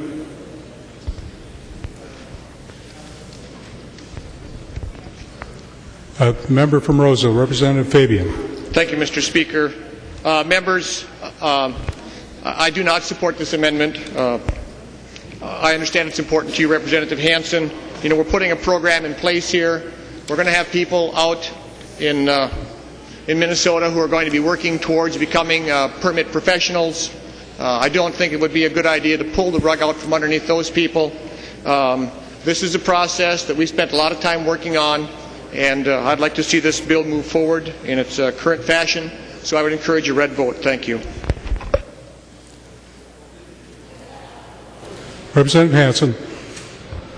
Thank you, Mr. Speaker. I think, and I understand the author of the bill's provision, but I believe last summer we put into statute a sunset commission that pulls the rug out from all the agencies or gives the opportunity to pull the rug out of agencies by sunsetting them. And we have a commission that's going around and checking on whether folks should seem to exist. So what I'm trying to do here is start at the beginning and have a sunset on the provision that we're considering, and we'd have that automatic review rather than having to have the Sunset Commission come back and look at this after it's been in place. So just building it in, having a sunset, I'd encourage its support. Discussion to the amendment. Seeing no further discussion, the clerk will take the roll on the amendment.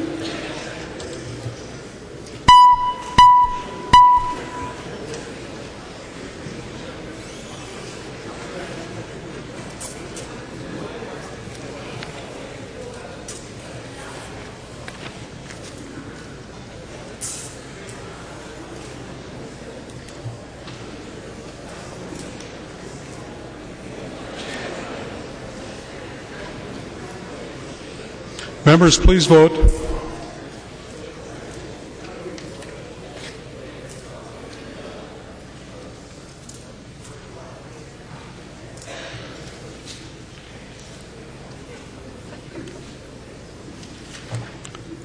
The clerk will close the roll.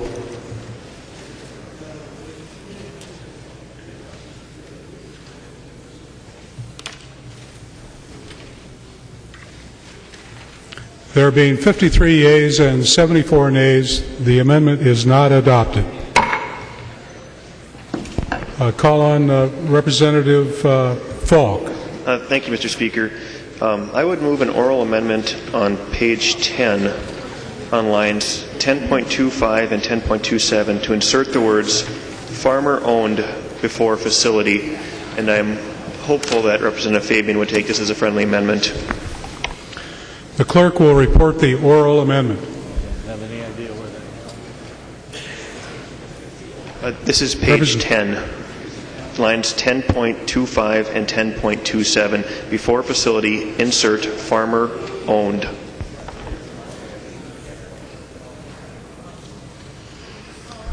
It goes before, right?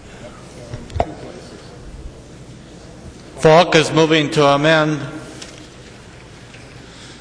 Senate File 1567, the second engrossment as follows, fourth engrossment as follows, as amended. Page 10, line 25, before facility, insert farmer owned, and on line 1027, before facility, insert farmer owned. How about that?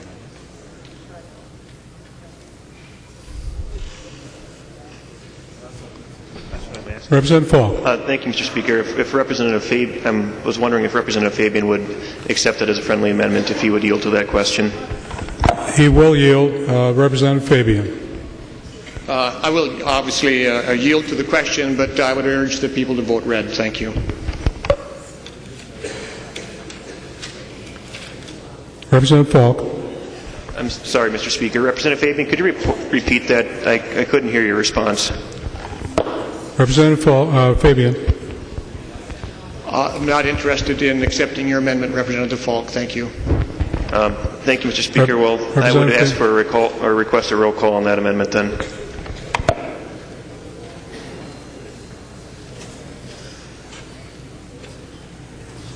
I see 15 hands. There will be a roll call. Thank you, Mr. Speaker. Members, this amendment simply states that if we're going to allow to not require mandatory environmental impact statements for new ethanol facilities, that they should apply to only farmer-owned ethanol plants. It shouldn't be for some outside company or corporate interest coming in and competing with the very good local cooperative ethanol structure we have in Minnesota. So if you want to support your farmers, vote for my amendment. Discussion to the oral amendment.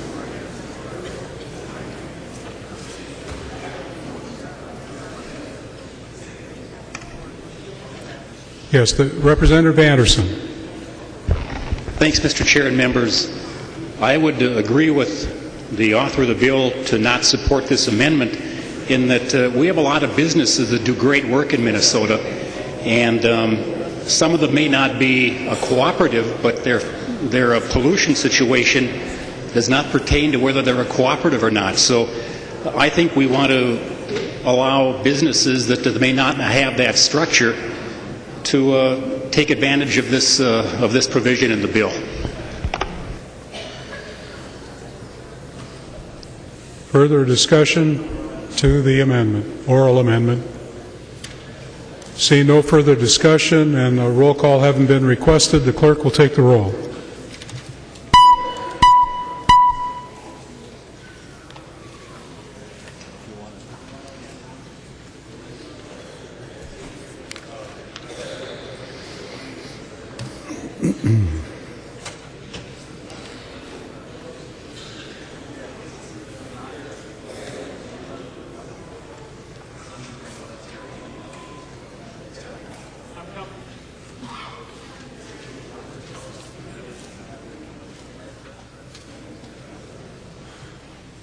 Members, please vote.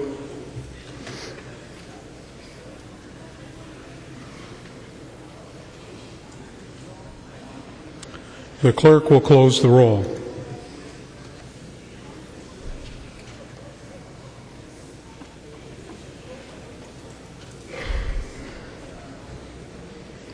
There being 46 yeas and 81 nays, the amendment is not adopted. Seeing no further discussion, no amendments, the clerk will give the bill its third reading. Third reading, Senate File 1567, as amended. Third reading.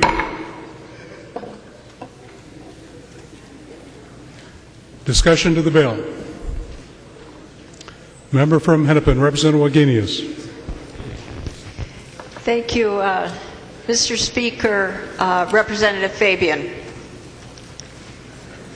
Yesterday, the Republicans took money from renters to give to corporations.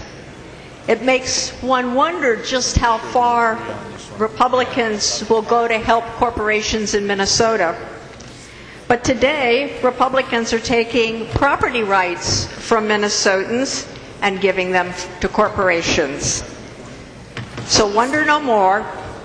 It seems that there's nothing that the Republicans won't do for corporations, even though it will hurt Minnesotans. There are a lot of things bad about this bill, but there's one particularly bad thing. On page 3, where you are creating the permit professional, that person can write an application and a draft permit for the corporation that's paying the bill. And what would be the permit be for? The permit is to add air pollution to the neighbors of the corporation. The permit is to add water pollution to the neighbors of the corporation, or the permit is to take groundwater from the neighbor's drinking water source. PCA writes these permits now, and under PCA rules it has to balance between the corporation and the public. It has to balance between the corporation and the neighbors. But that's not the role of the permit professional. That's being paid by the person or entity who wants to add pollution. As a permit writer writing the pollution permit, that person makes a lot of judgment calls. And with each judgment call, this permit professional will be making a judgment call in favor of the polluter. Of course you would. That's the person who's paying you. It's kind of like saying, oh, the tobacco industry is going to be fair in its advertisements for kids. Representative Dill added what's called a duty of candor. That was a step in the right direction. That's something that the Pollution Control Agency staff has to abide by right now. They have to be honest. But the Dill amendment does not cure the basic problem, because the permit professional only has to give to the public, give to Minnesotans, the information that substantiates the analysis that that permit writer puts in the permit, into the application or the draft permit. Look at line 5.11. All of the information that might call into question the decisions that the permit proposer is making is hidden from the public. So who loses under Representative Fabian's proposal? The neighbors who will breathe the air, the neighbors who will drink the water, the neighbors who are enjoying their property rights now will lose some of their property rights as they're being shifted to the proposer, the polluter. This bill treats Minnesotans just like they're Muppets. That may be what Wall Street does. Treat its clients like Muppets, but that's not what this legislature should do. Discussion to the bill as amended. Member from Dakota, Representative Hansen. Thank you, Mr. Speaker and members.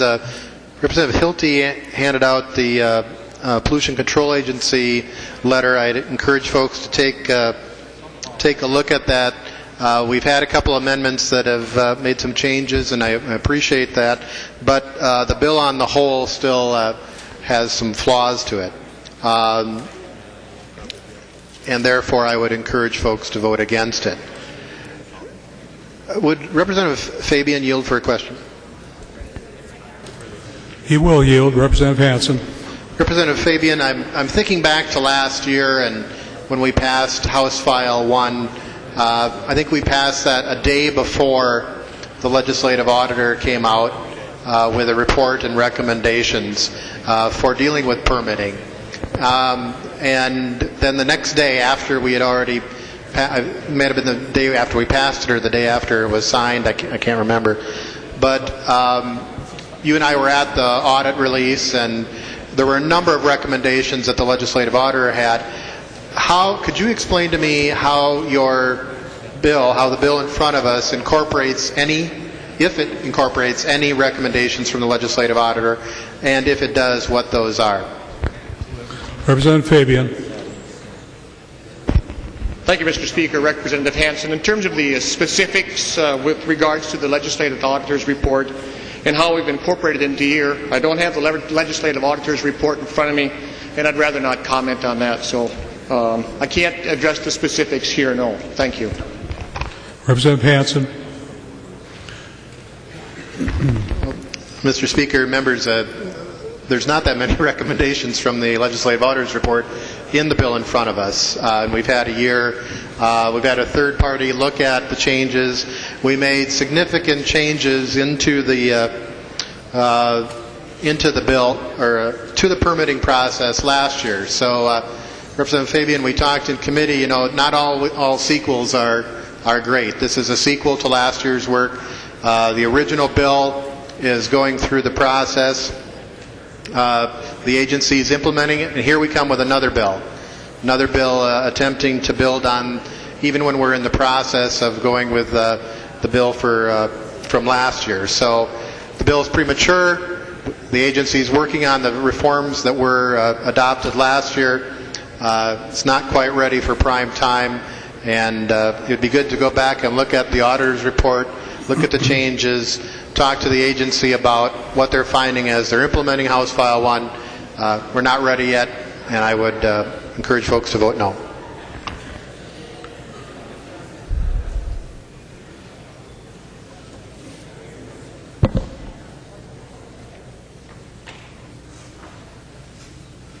Representative Hancock, did you wish?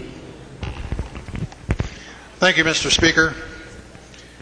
I have a business in Solway, Minnesota, Norboard. It's an OSB industry. I don't think that they would like being called a polluter.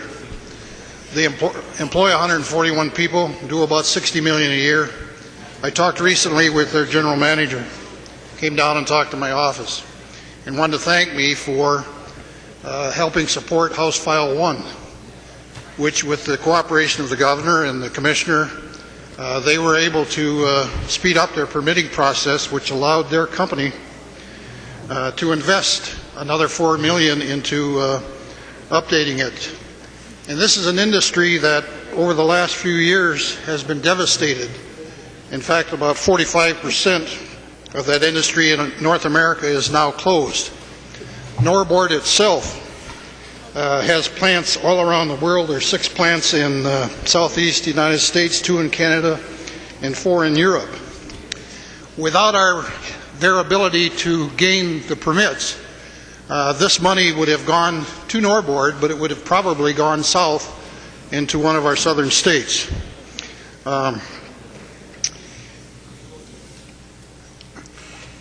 He was very impressed that we were trying to continue to speed up the process. I believe that these businesses, such as Norboard and such as the people that are going to be cleaning up our piles of ore that is left, they are businesses that are interested not in circumventing any environmental regulations. They're not interested in doing that, and these bills do not do that. These bills just allow business to approach, and the permitting process to approach the speed of commerce. So thank you, Mr. Fabian, Representative Fabian, for bringing this forward, and 141 people in Solway, plus a lot of loggers now that are hauling loads of logs to that mill. Thank you for bringing it forward, and I encourage a green vote. Member from Ramsey, Representative Knuth. Thank you, Mr. Speaker and members, and I appreciate the debate on this bill, and I do appreciate Representative Fabian being willing to take some amendments to improve it. It's nice to see when the process is actually working well in that way. And members, unfortunately, I have to ask you to vote against this bill. And we've talked a lot of technicalities today. Environmental review and permitting is not something that people generally want to think about. People who think generally in generalities and don't necessarily get into all the details of statute and the individual parts of the bill. Environmental review and permitting is hard to think about sort of why we do it. It's hard to think about the value of it when over the last couple of years we've just been talking about how to make it faster and how to make companies not have to jump through hoops and how to just make it easier to go through environmental review and permitting. And so I think before we take a vote on this bill, it's important to step back and think about why we have environmental review and permitting to begin with, because we've had it for some time and it is a really important thing in our state to protect not just the air and the water in our state and the land, but to protect the health of Minnesotans. And that's really what environmental review and permitting is about. It's to protect the quality of life and health of the people of Minnesota.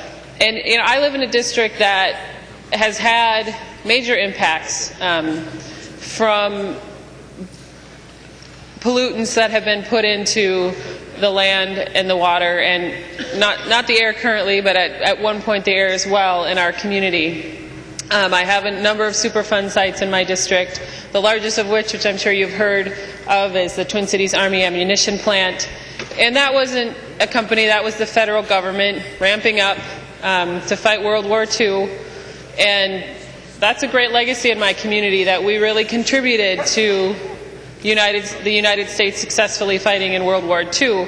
But we've been paying a price for decades since then.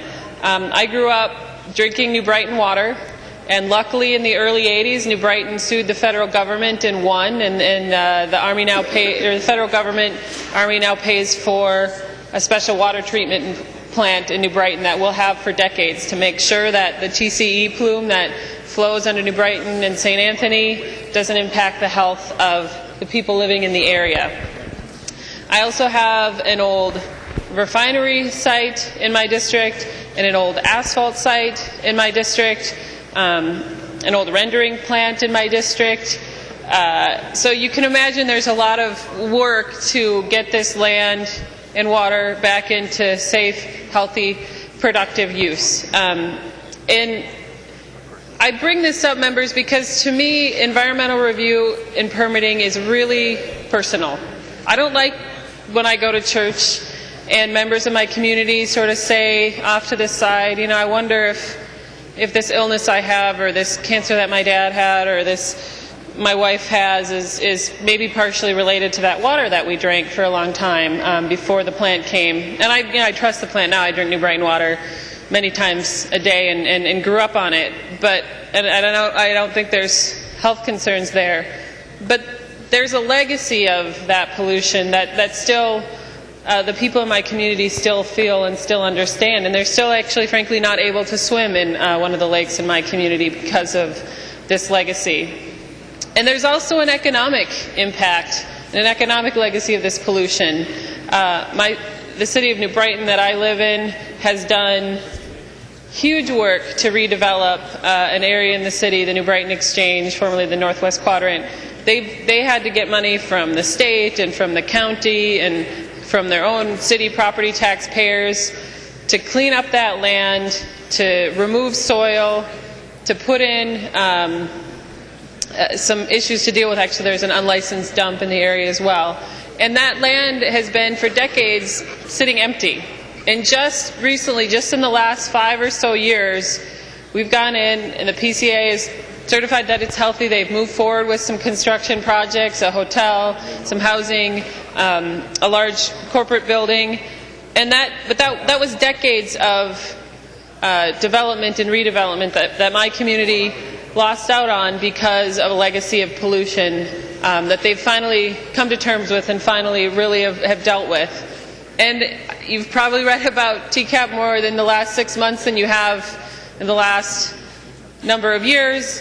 And that site still needs a lot of work and it still needs a lot of help, and I actually hope this body and this legislature will be willing to step up and contribute to getting hundreds of acres cleaned up and back into productive use. And the reason we need to make those investment, members, is because of a legacy of pollution. And I'm not saying that companies are doing this now, and the reason they're not doing it now is because we now require environmental review and we now require environmental permitting. And we say we expect the businesses in our state, and they're contributing to our state with jobs and economic activity and making all sorts of different products and services that we rely on, but we expect them not to leave a negative legacy in the community in terms of polluted soil and water and therefore human health impacts in the areas surrounding them. And so that's why, to me, environmental review and permitting, as a representative from my community, it's personal and it matters, and making sure it's done right matters. And unfortunately, this bill go some way in the wrong direction. Environmental review and permitting, because it's about protecting people, the health of the people around these businesses, that's really what it's about. The people around these various businesses need to have ways to engage with the process. They need to understand what's going on. They need to be able to make comments. They need to be able to engage with this process to help figure out what needs to happen so that the business, either siting or siting itself or expanding near their homes, near their private property, near the place where they expect should be healthy and should be safe to raise their kids, they need to be able to engage in that process effectively. And members, this bill makes it harder for citizens to do that. One, because of the issue Representative Wagenius brought up in terms of a permit applicant professional only having to bring forward the information that substantiates that claim. And members, that's frankly not good science. A good scientist looks at all of the evidence and then figures out the best explanation from all of that evidence. And a permit applicant professional should frankly look at all of the evidence and then figure out the best way to move forward with it. Whether, there's evidence and information and research that's going to be on more than one side of their argument, and I think they need to be bringing that forward. So the public, which frankly the public doesn't have time to do all of this research. They don't have the resources to do all of this research. And so we need to make sure that they have that information to help make better decisions about the health and safety of their community.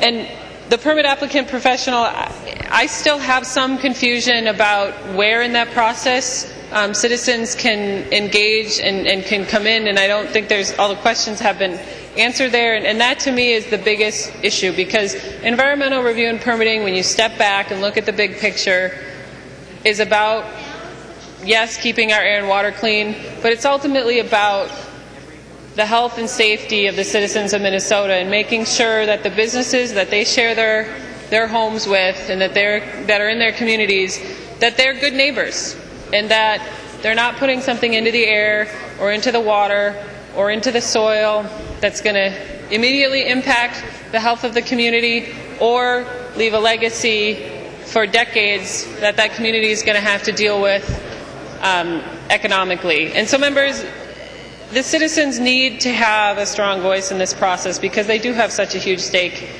in this work. And this, Representative Fabian, unfortunately, I don't think your bill, your bill makes that harder for citizens to do effectively. And so I'd ask members for that reason to vote against this bill. It's been improved, and I hope it will improve through the process, but right now it's not in a form that I think is best for the people of Minnesota and their health and safety, and making sure that the businesses that they share their communities and their neighborhoods with are meeting the best interests of the health and the safety of the citizens around them. So, members, I ask you to vote no on Senate File 1567 and make sure that citizens have a strong voice in a process that means so much to the quality of life in their communities. The member from Dakota, Representative McNamara. Well, thank you, Mr. Speaker and members. Representative Hancock, you got me interested. I forgot about our trip with Representative Purcell, Representative Hancock, Senator Saxhog came over. Members, we made a nice little trip up into northern Minnesota to, correct me if I'm wrong, Representative Purcell. Representative Purcell, would you yield for a question? Representative Purcell. Representative Purcell will yield. Representative McNamara. Thank you, Mr. Speaker. Representative Purcell, am I correct? I believe Norboard is the only board plant left in Minnesota. Representative Purcell. Thank you, Mr. Speaker. That's my understanding after the Canadians came down and bought up everything else. Representative McNamara. Well, thank you, Mr. Speaker. I think that's an interesting point. Representative Van Zelk, maybe we can do this without having to yield. You might be able to just nod to me, but When we went up and visited Norboard, they talked about there being, I think, at least 4 other ones, or a total of 4 maybe it was. Used to be some other ones. There was a big one, Representative Purcell, down in your neighborhood. It was a potlatch, I believe, originally board plant, and then was sold to Ainsworth, I think it was sold to. I might have to, Representative Dill would know too, but it was Ainsworth ran. It had hundreds of employees. I believe the machines, if I remember right, have been pulled out of there and sent to China. If I'm not mistaken, it's kind of a shell now and kind of sad. Just a remnant of hundreds of jobs in northern Minnesota. Members, where I'm going, when we visited this terrific modern plant that made great big sheets of, I used to call them particle board. I don't think that's quite the appropriate term. And OSB. Thank you, Representative Hancock. OSB. I see Representative Dill raising his hand that's the correct term. Representative Hancock, you talked about the $4 million that Norboard invested in their plant. I think what he forgot to mention was the total investment was $10 million. You know what the other 6 was for? To make the air cleaner. The only board plant left in Minnesota needed House File 1 to get the ball rolling. And you know what? They're tickled that we want to roll the ball a little farther. Representative Anzelk, we want to help the guy out with the piles. Here we are, all these plants have closed, unfortunately, because of things that have happened in the economy. And here we are, we passed House File 1, and I remember seeing the smiles on those guys' face in Norboard that we were able to help them keep that plant running, and they were so proud, even in the tough economy, how they could do good things in northern Minnesota, and they were so glad that we were able to do that. Members, some of us came for different reasons to the legislature, but many of us came from an entrepreneurial background and know how good it is to see business succeed and move forward and do good things. And permitting reform is part of that. And there's other examples. Representative Swedzinski, you just did one. I believe we're going to take it up when we get a chance to get back on Lessard Sam's. It's about using prairies to graze land, to allow the farmers to graze land. The kind of common sense thing that people look at and say, well, this is a double win. Here we got the public land, good for wildlife, and now we're going to do the grazing thing also. And I think that just goes along the lines of this permitting reform. Representative Fabian, we brought this issue forward because of some of the folks up in your district that have been challenged with the permitting process. And I think it's so fantastic that you've moved it ahead. You've done it in a bipartisan way. You've, as Representative Knuth talked about, how you've accepted some amendments from Representative Hansen, Representative Anzelk, to make the bill even better. And that's the right thing, the kind of common sense thing that we like to see. Representative Fabian, I really appreciate you working hard on this, and that's great news. And I just look forward, members, to everybody's support for a bill that's doing really good things, and I look forward to a green vote. Thank you.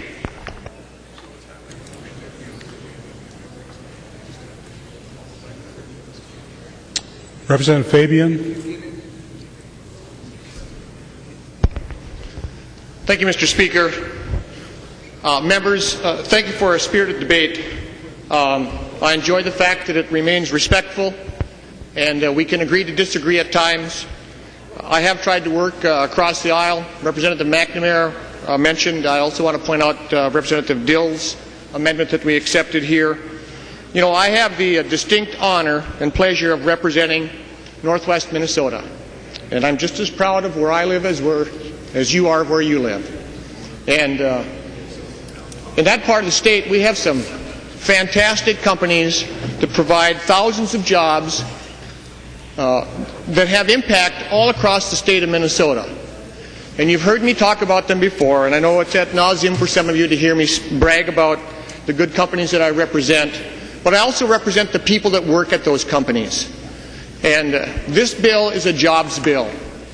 And we've heard some rhetoric here on the floor in the past few weeks about where's the jobs bill. Well, this is an example of a jobs bill. You heard what Representative Hancock said. One of the things that motivates me to do this bill is the fact that a lot of the companies that I represent, Marvin Windows and Doors and Polaris and Arctic Cat, great companies in the state of Minnesota, have had the good fortune to be able to expand their business, to grow their business. And sadly, members, much of that expansion has come outside of the state of Minnesota. Grafton, North Dakota, Fargo, North Dakota. And when we lose those jobs in Minnesota and they go to North Dakota and Spirit Lake, Iowa, and Osceola, Wisconsin, that's bad for our state economy. There's no silver bullet in anything that we do in this body. But we have to take steps to put people back to work. And environmental review and permitting is a step. And I'd like to point out, I found this today. President Obama has issued an executive order, and it says in here, the executive order is demanding faster permitting and review decisions for energy and transportation-related infrastructure. We need to speed up the process here in Minnesota. One of the companies that I represent up in northwest Minnesota, Central Boiler, they make outdoor wood stoves. And they have some other companies around them that build the fireboxes for them. They need welders. If any of you have relatives and friends who are welders, send them up to my part of the state. We'll put them to work. Central Boiler spent 6 months trying to get a permit to run their backup generator. They made a significant financial investment in a generator that would run their entire operation, and they employ a couple hundred people. The reason they wanted the generator is because they can get a little bit better rate on their electricity. If the power goes out, they can run their facility completely, and they can keep their employees at work that day rather than sending them home. And we've had situations in northwest Minnesota where the power's been out for 2 or 3 days. The generator also gives them the ability to protect their investment. People, members, we need to speed up this process. I am not the least bit interested in making our environment less safe. But we do have to take some steps that allow us to move forward. And Senate File 1567 does that, I believe.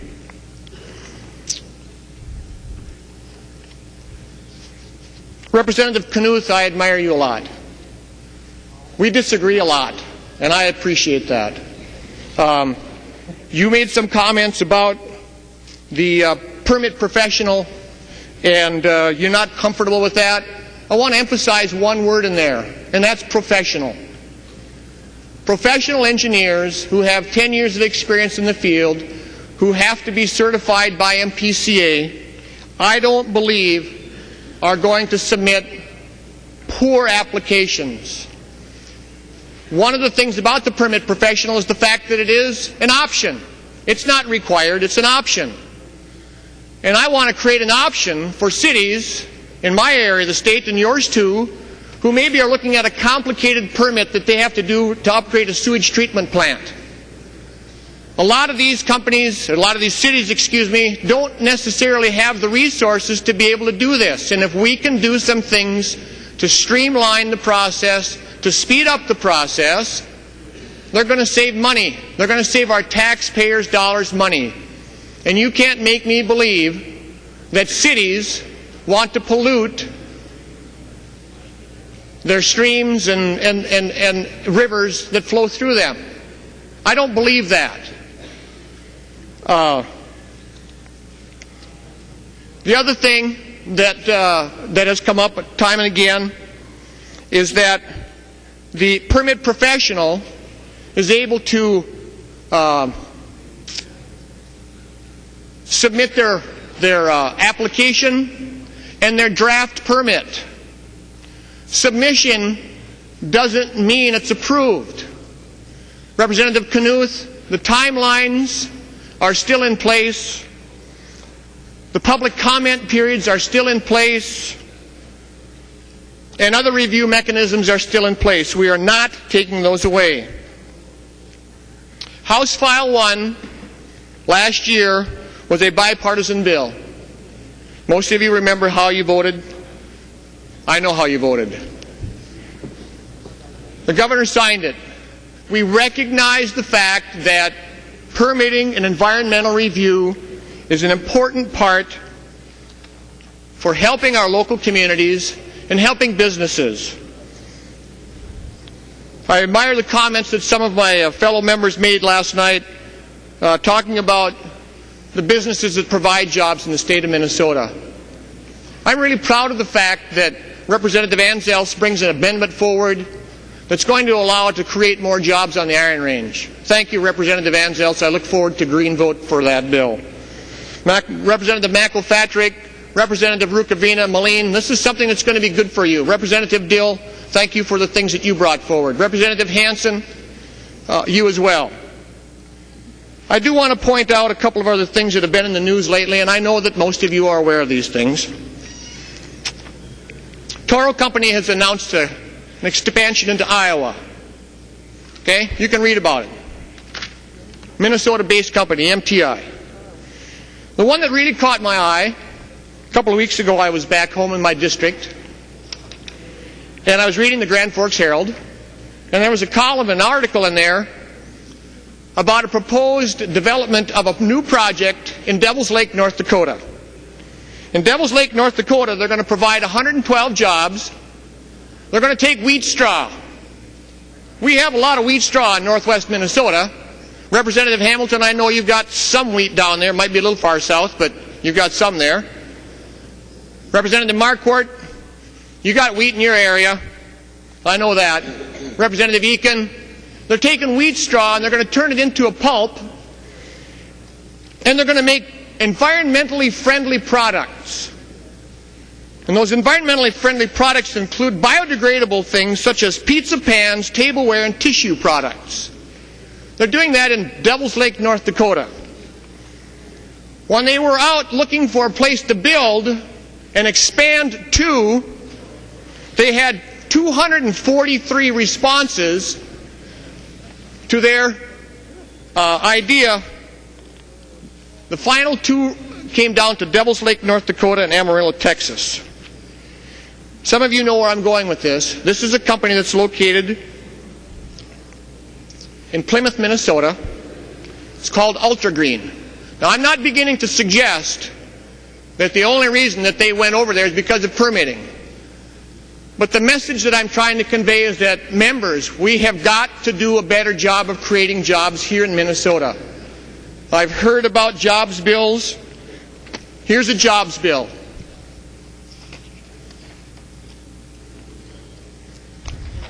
Most of you don't realize that. Most of you think I'm a FIAD teacher, but I'm also a health teacher, so I get to spend a lot of time in front of my students, or I used to anyway. I also want to thank Governor Dayton and his administration for the work that we've done on this bill. The permit coordinator that's being created over in the Department of Employment and Economic Development is an option that's available, again, for proposers. It's not required. And again, what this permit coordinator is going to do is to help, in a lot of cases, I hope, cities and counties be able to navigate through a very complicated permitting process. We've worked with the agency over there, and it's been enjoyable seeing that we can work together and accomplish things. Members, I would like to address one other thing here real quickly. Representative Hansen, with regard to the Office of the Legislator's report, we did tackle some of the duplication. I appreciate you bringing that up, and I apologize for not having the answers on the tip of my tongue. And we also, I think the magnetization process was included in that report as well. So thank you for bringing that up.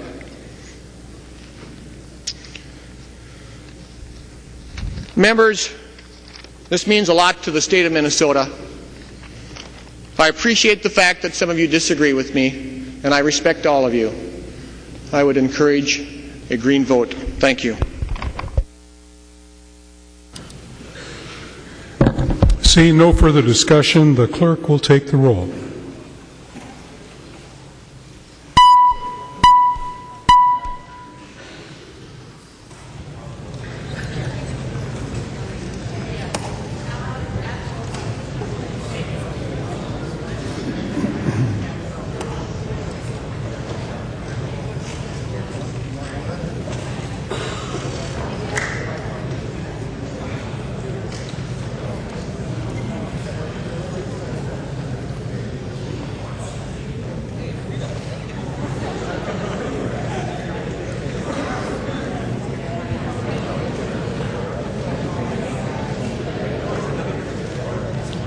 The clerk will close the roll.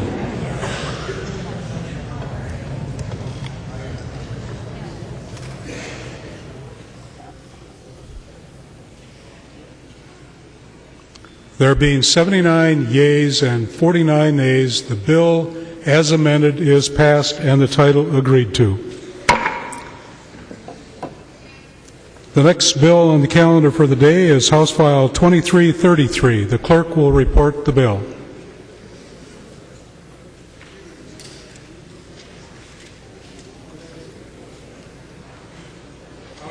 House File 2333 on the calendar for today, the first engrossment of an act relating to public safety. I'll call on the author of the bill, the member from Lyon, Representative Swedzinski.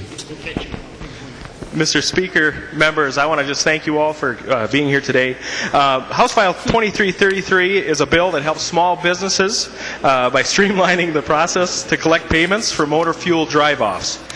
This bill prescribes that the trade association acting on behalf of member organizations will be able to contact and collect payment on behalf of their members for motor fuel drive-offs. This bill also helps with local law enforcement agencies with the idea that permitting the fact finder, so that would be the owner of the trade association, to do an inference on whether or not the people driving off with the fuel indeed did mean to steal it. The way they'll be able to do that is under current law, trade association is able to contact the individual that has left the premises with fuel, or contact the public safety officials in order to figure out who indeed stole that fuel, and then replying that and relaying that information to the member organization.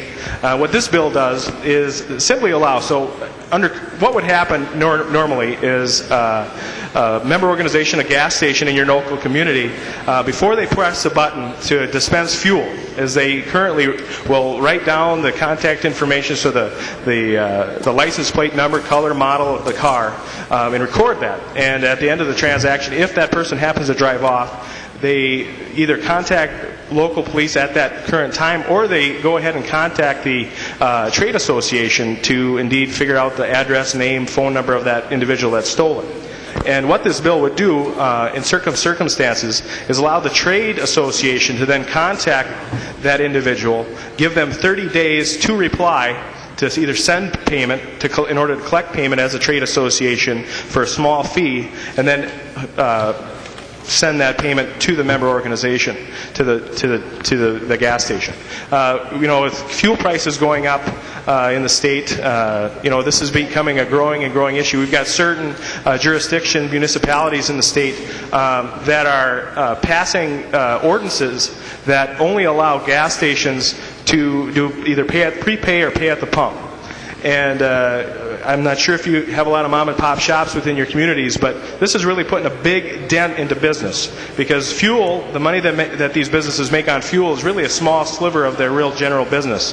Folks come in, buy a can of pop or buy some candy or something to hit the road, and by having these ordinances, and this is really a bill that really can hopefully bridge that gap, that will allow gas stations and members to go and visit with their communities to help change some of those laws, those local ordinances that are going together, and really pull that back and pull the power back into the business, allow them to make a business decision on whether or not they want to have pay at the pump or prepay for the fuel.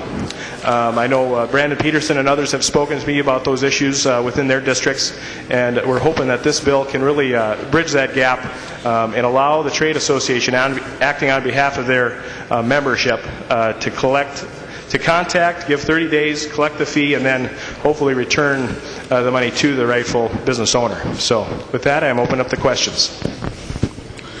There are no amendments at the desk. The clerk will give the bill its third reading. Third reading, House File 2333. Third reading. Discussion to the bill. Representative Morrow. Thank you, Mr. Speaker. Members, thank you, Representative Swedzinski. It's a fine bill. I urge a green vote.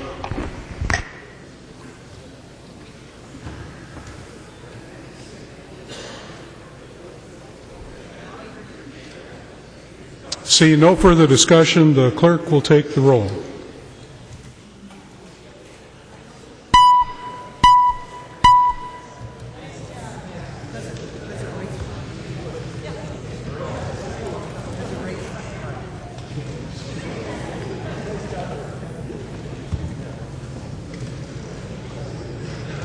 The clerk will close the roll.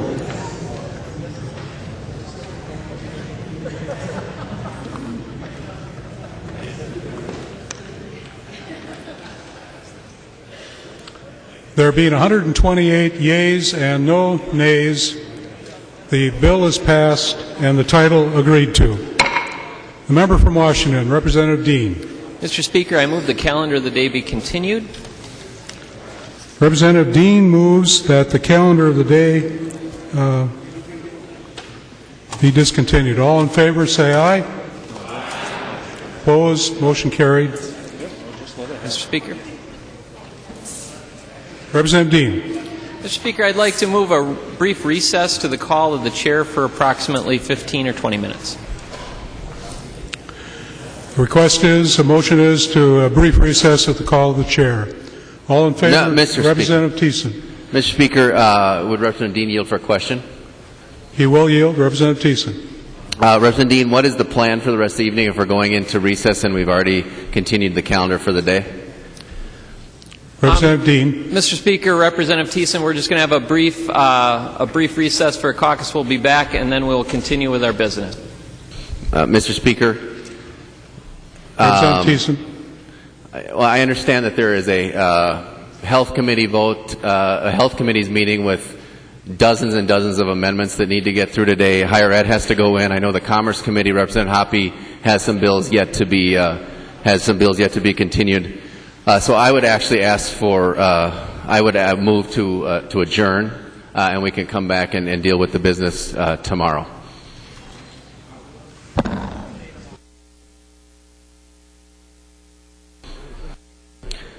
All right. And I'd ask for a roll call, Mr. Speaker. The motion to adjourn takes precedence, and I see in 15 hands there will be a roll call on that motion. The motion to adjourn. Representative Dean. I would oppose the motion.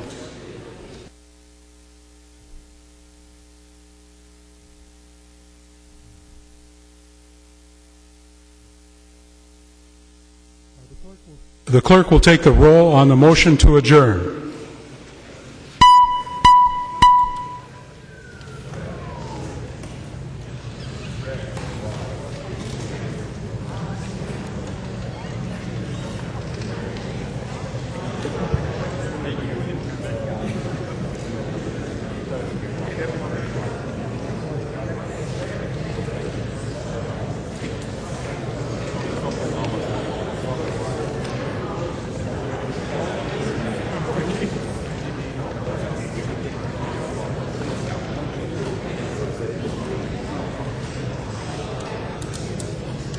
Members, please vote. The clerk will close the roll.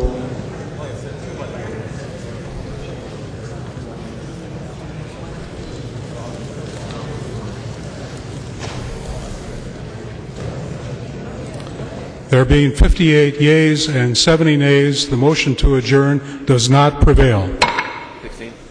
The motion before you is for a brief recess at the call of the chair. Representative Thiessen. Mr. Speaker, a point of parliamentary inquiry. State your inquiry. Now that we have continued the calendar for the day, what is left for the business today and the ordinary course of business? Representative Thiessen, we have motions and resolutions and announcements. That is all that remains. Mr. Speaker, would Representative Dean yield for a question? He will yield. Representative Thiessen. Well, actually, that's a point of parliamentary inquiry, Mr. Speaker. State your inquiry. Are there any motions currently pending at the desk right now? Yes, there are motions and resolutions, as there usually are at this point in the agenda. Mr. Speaker, are there any motions that are not non-controversial motions that would just be passed by unanimous consent? That's a question I can't answer. Mr. Speaker, that wasn't meant to be a trick question. I'm sorry, Mr. Speaker. So, point of parliamentary inquiry. State your inquiry. So we have two kinds of resolutions that are motions that are brought up. The first round are just the ones that we don't have to vote on. They're non-controversial motions unless someone objects. And then there's motions that we have to vote on. And so I'm just asking if the only ones, are there any motions that we actually have to vote on at the desk?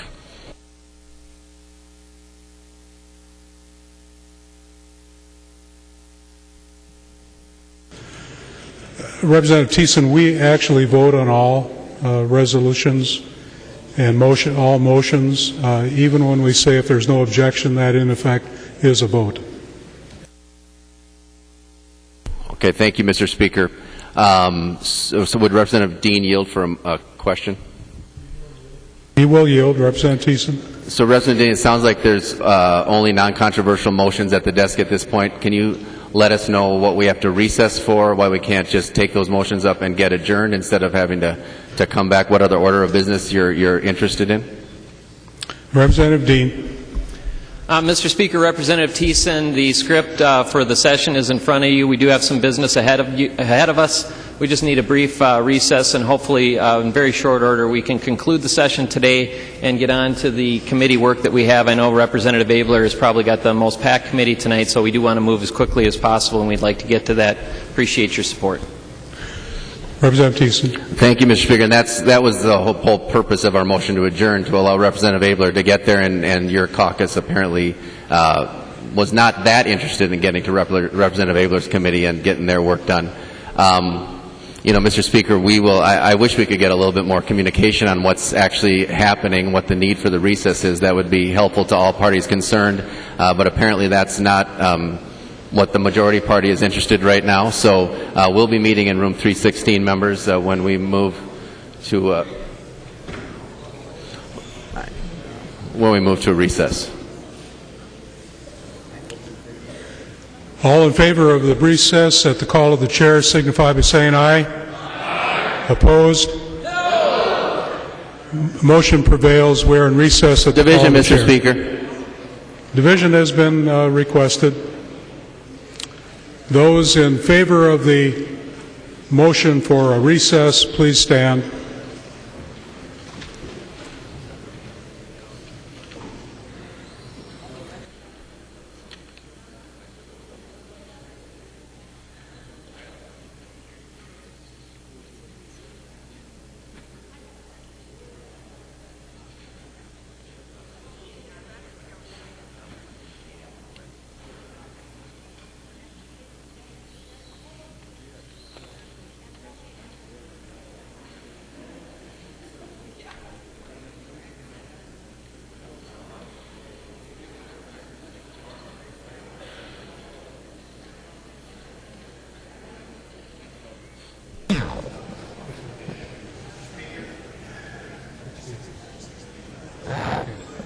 Okay.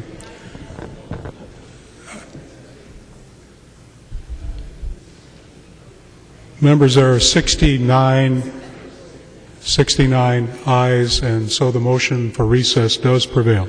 We're in recess at the call of the chair.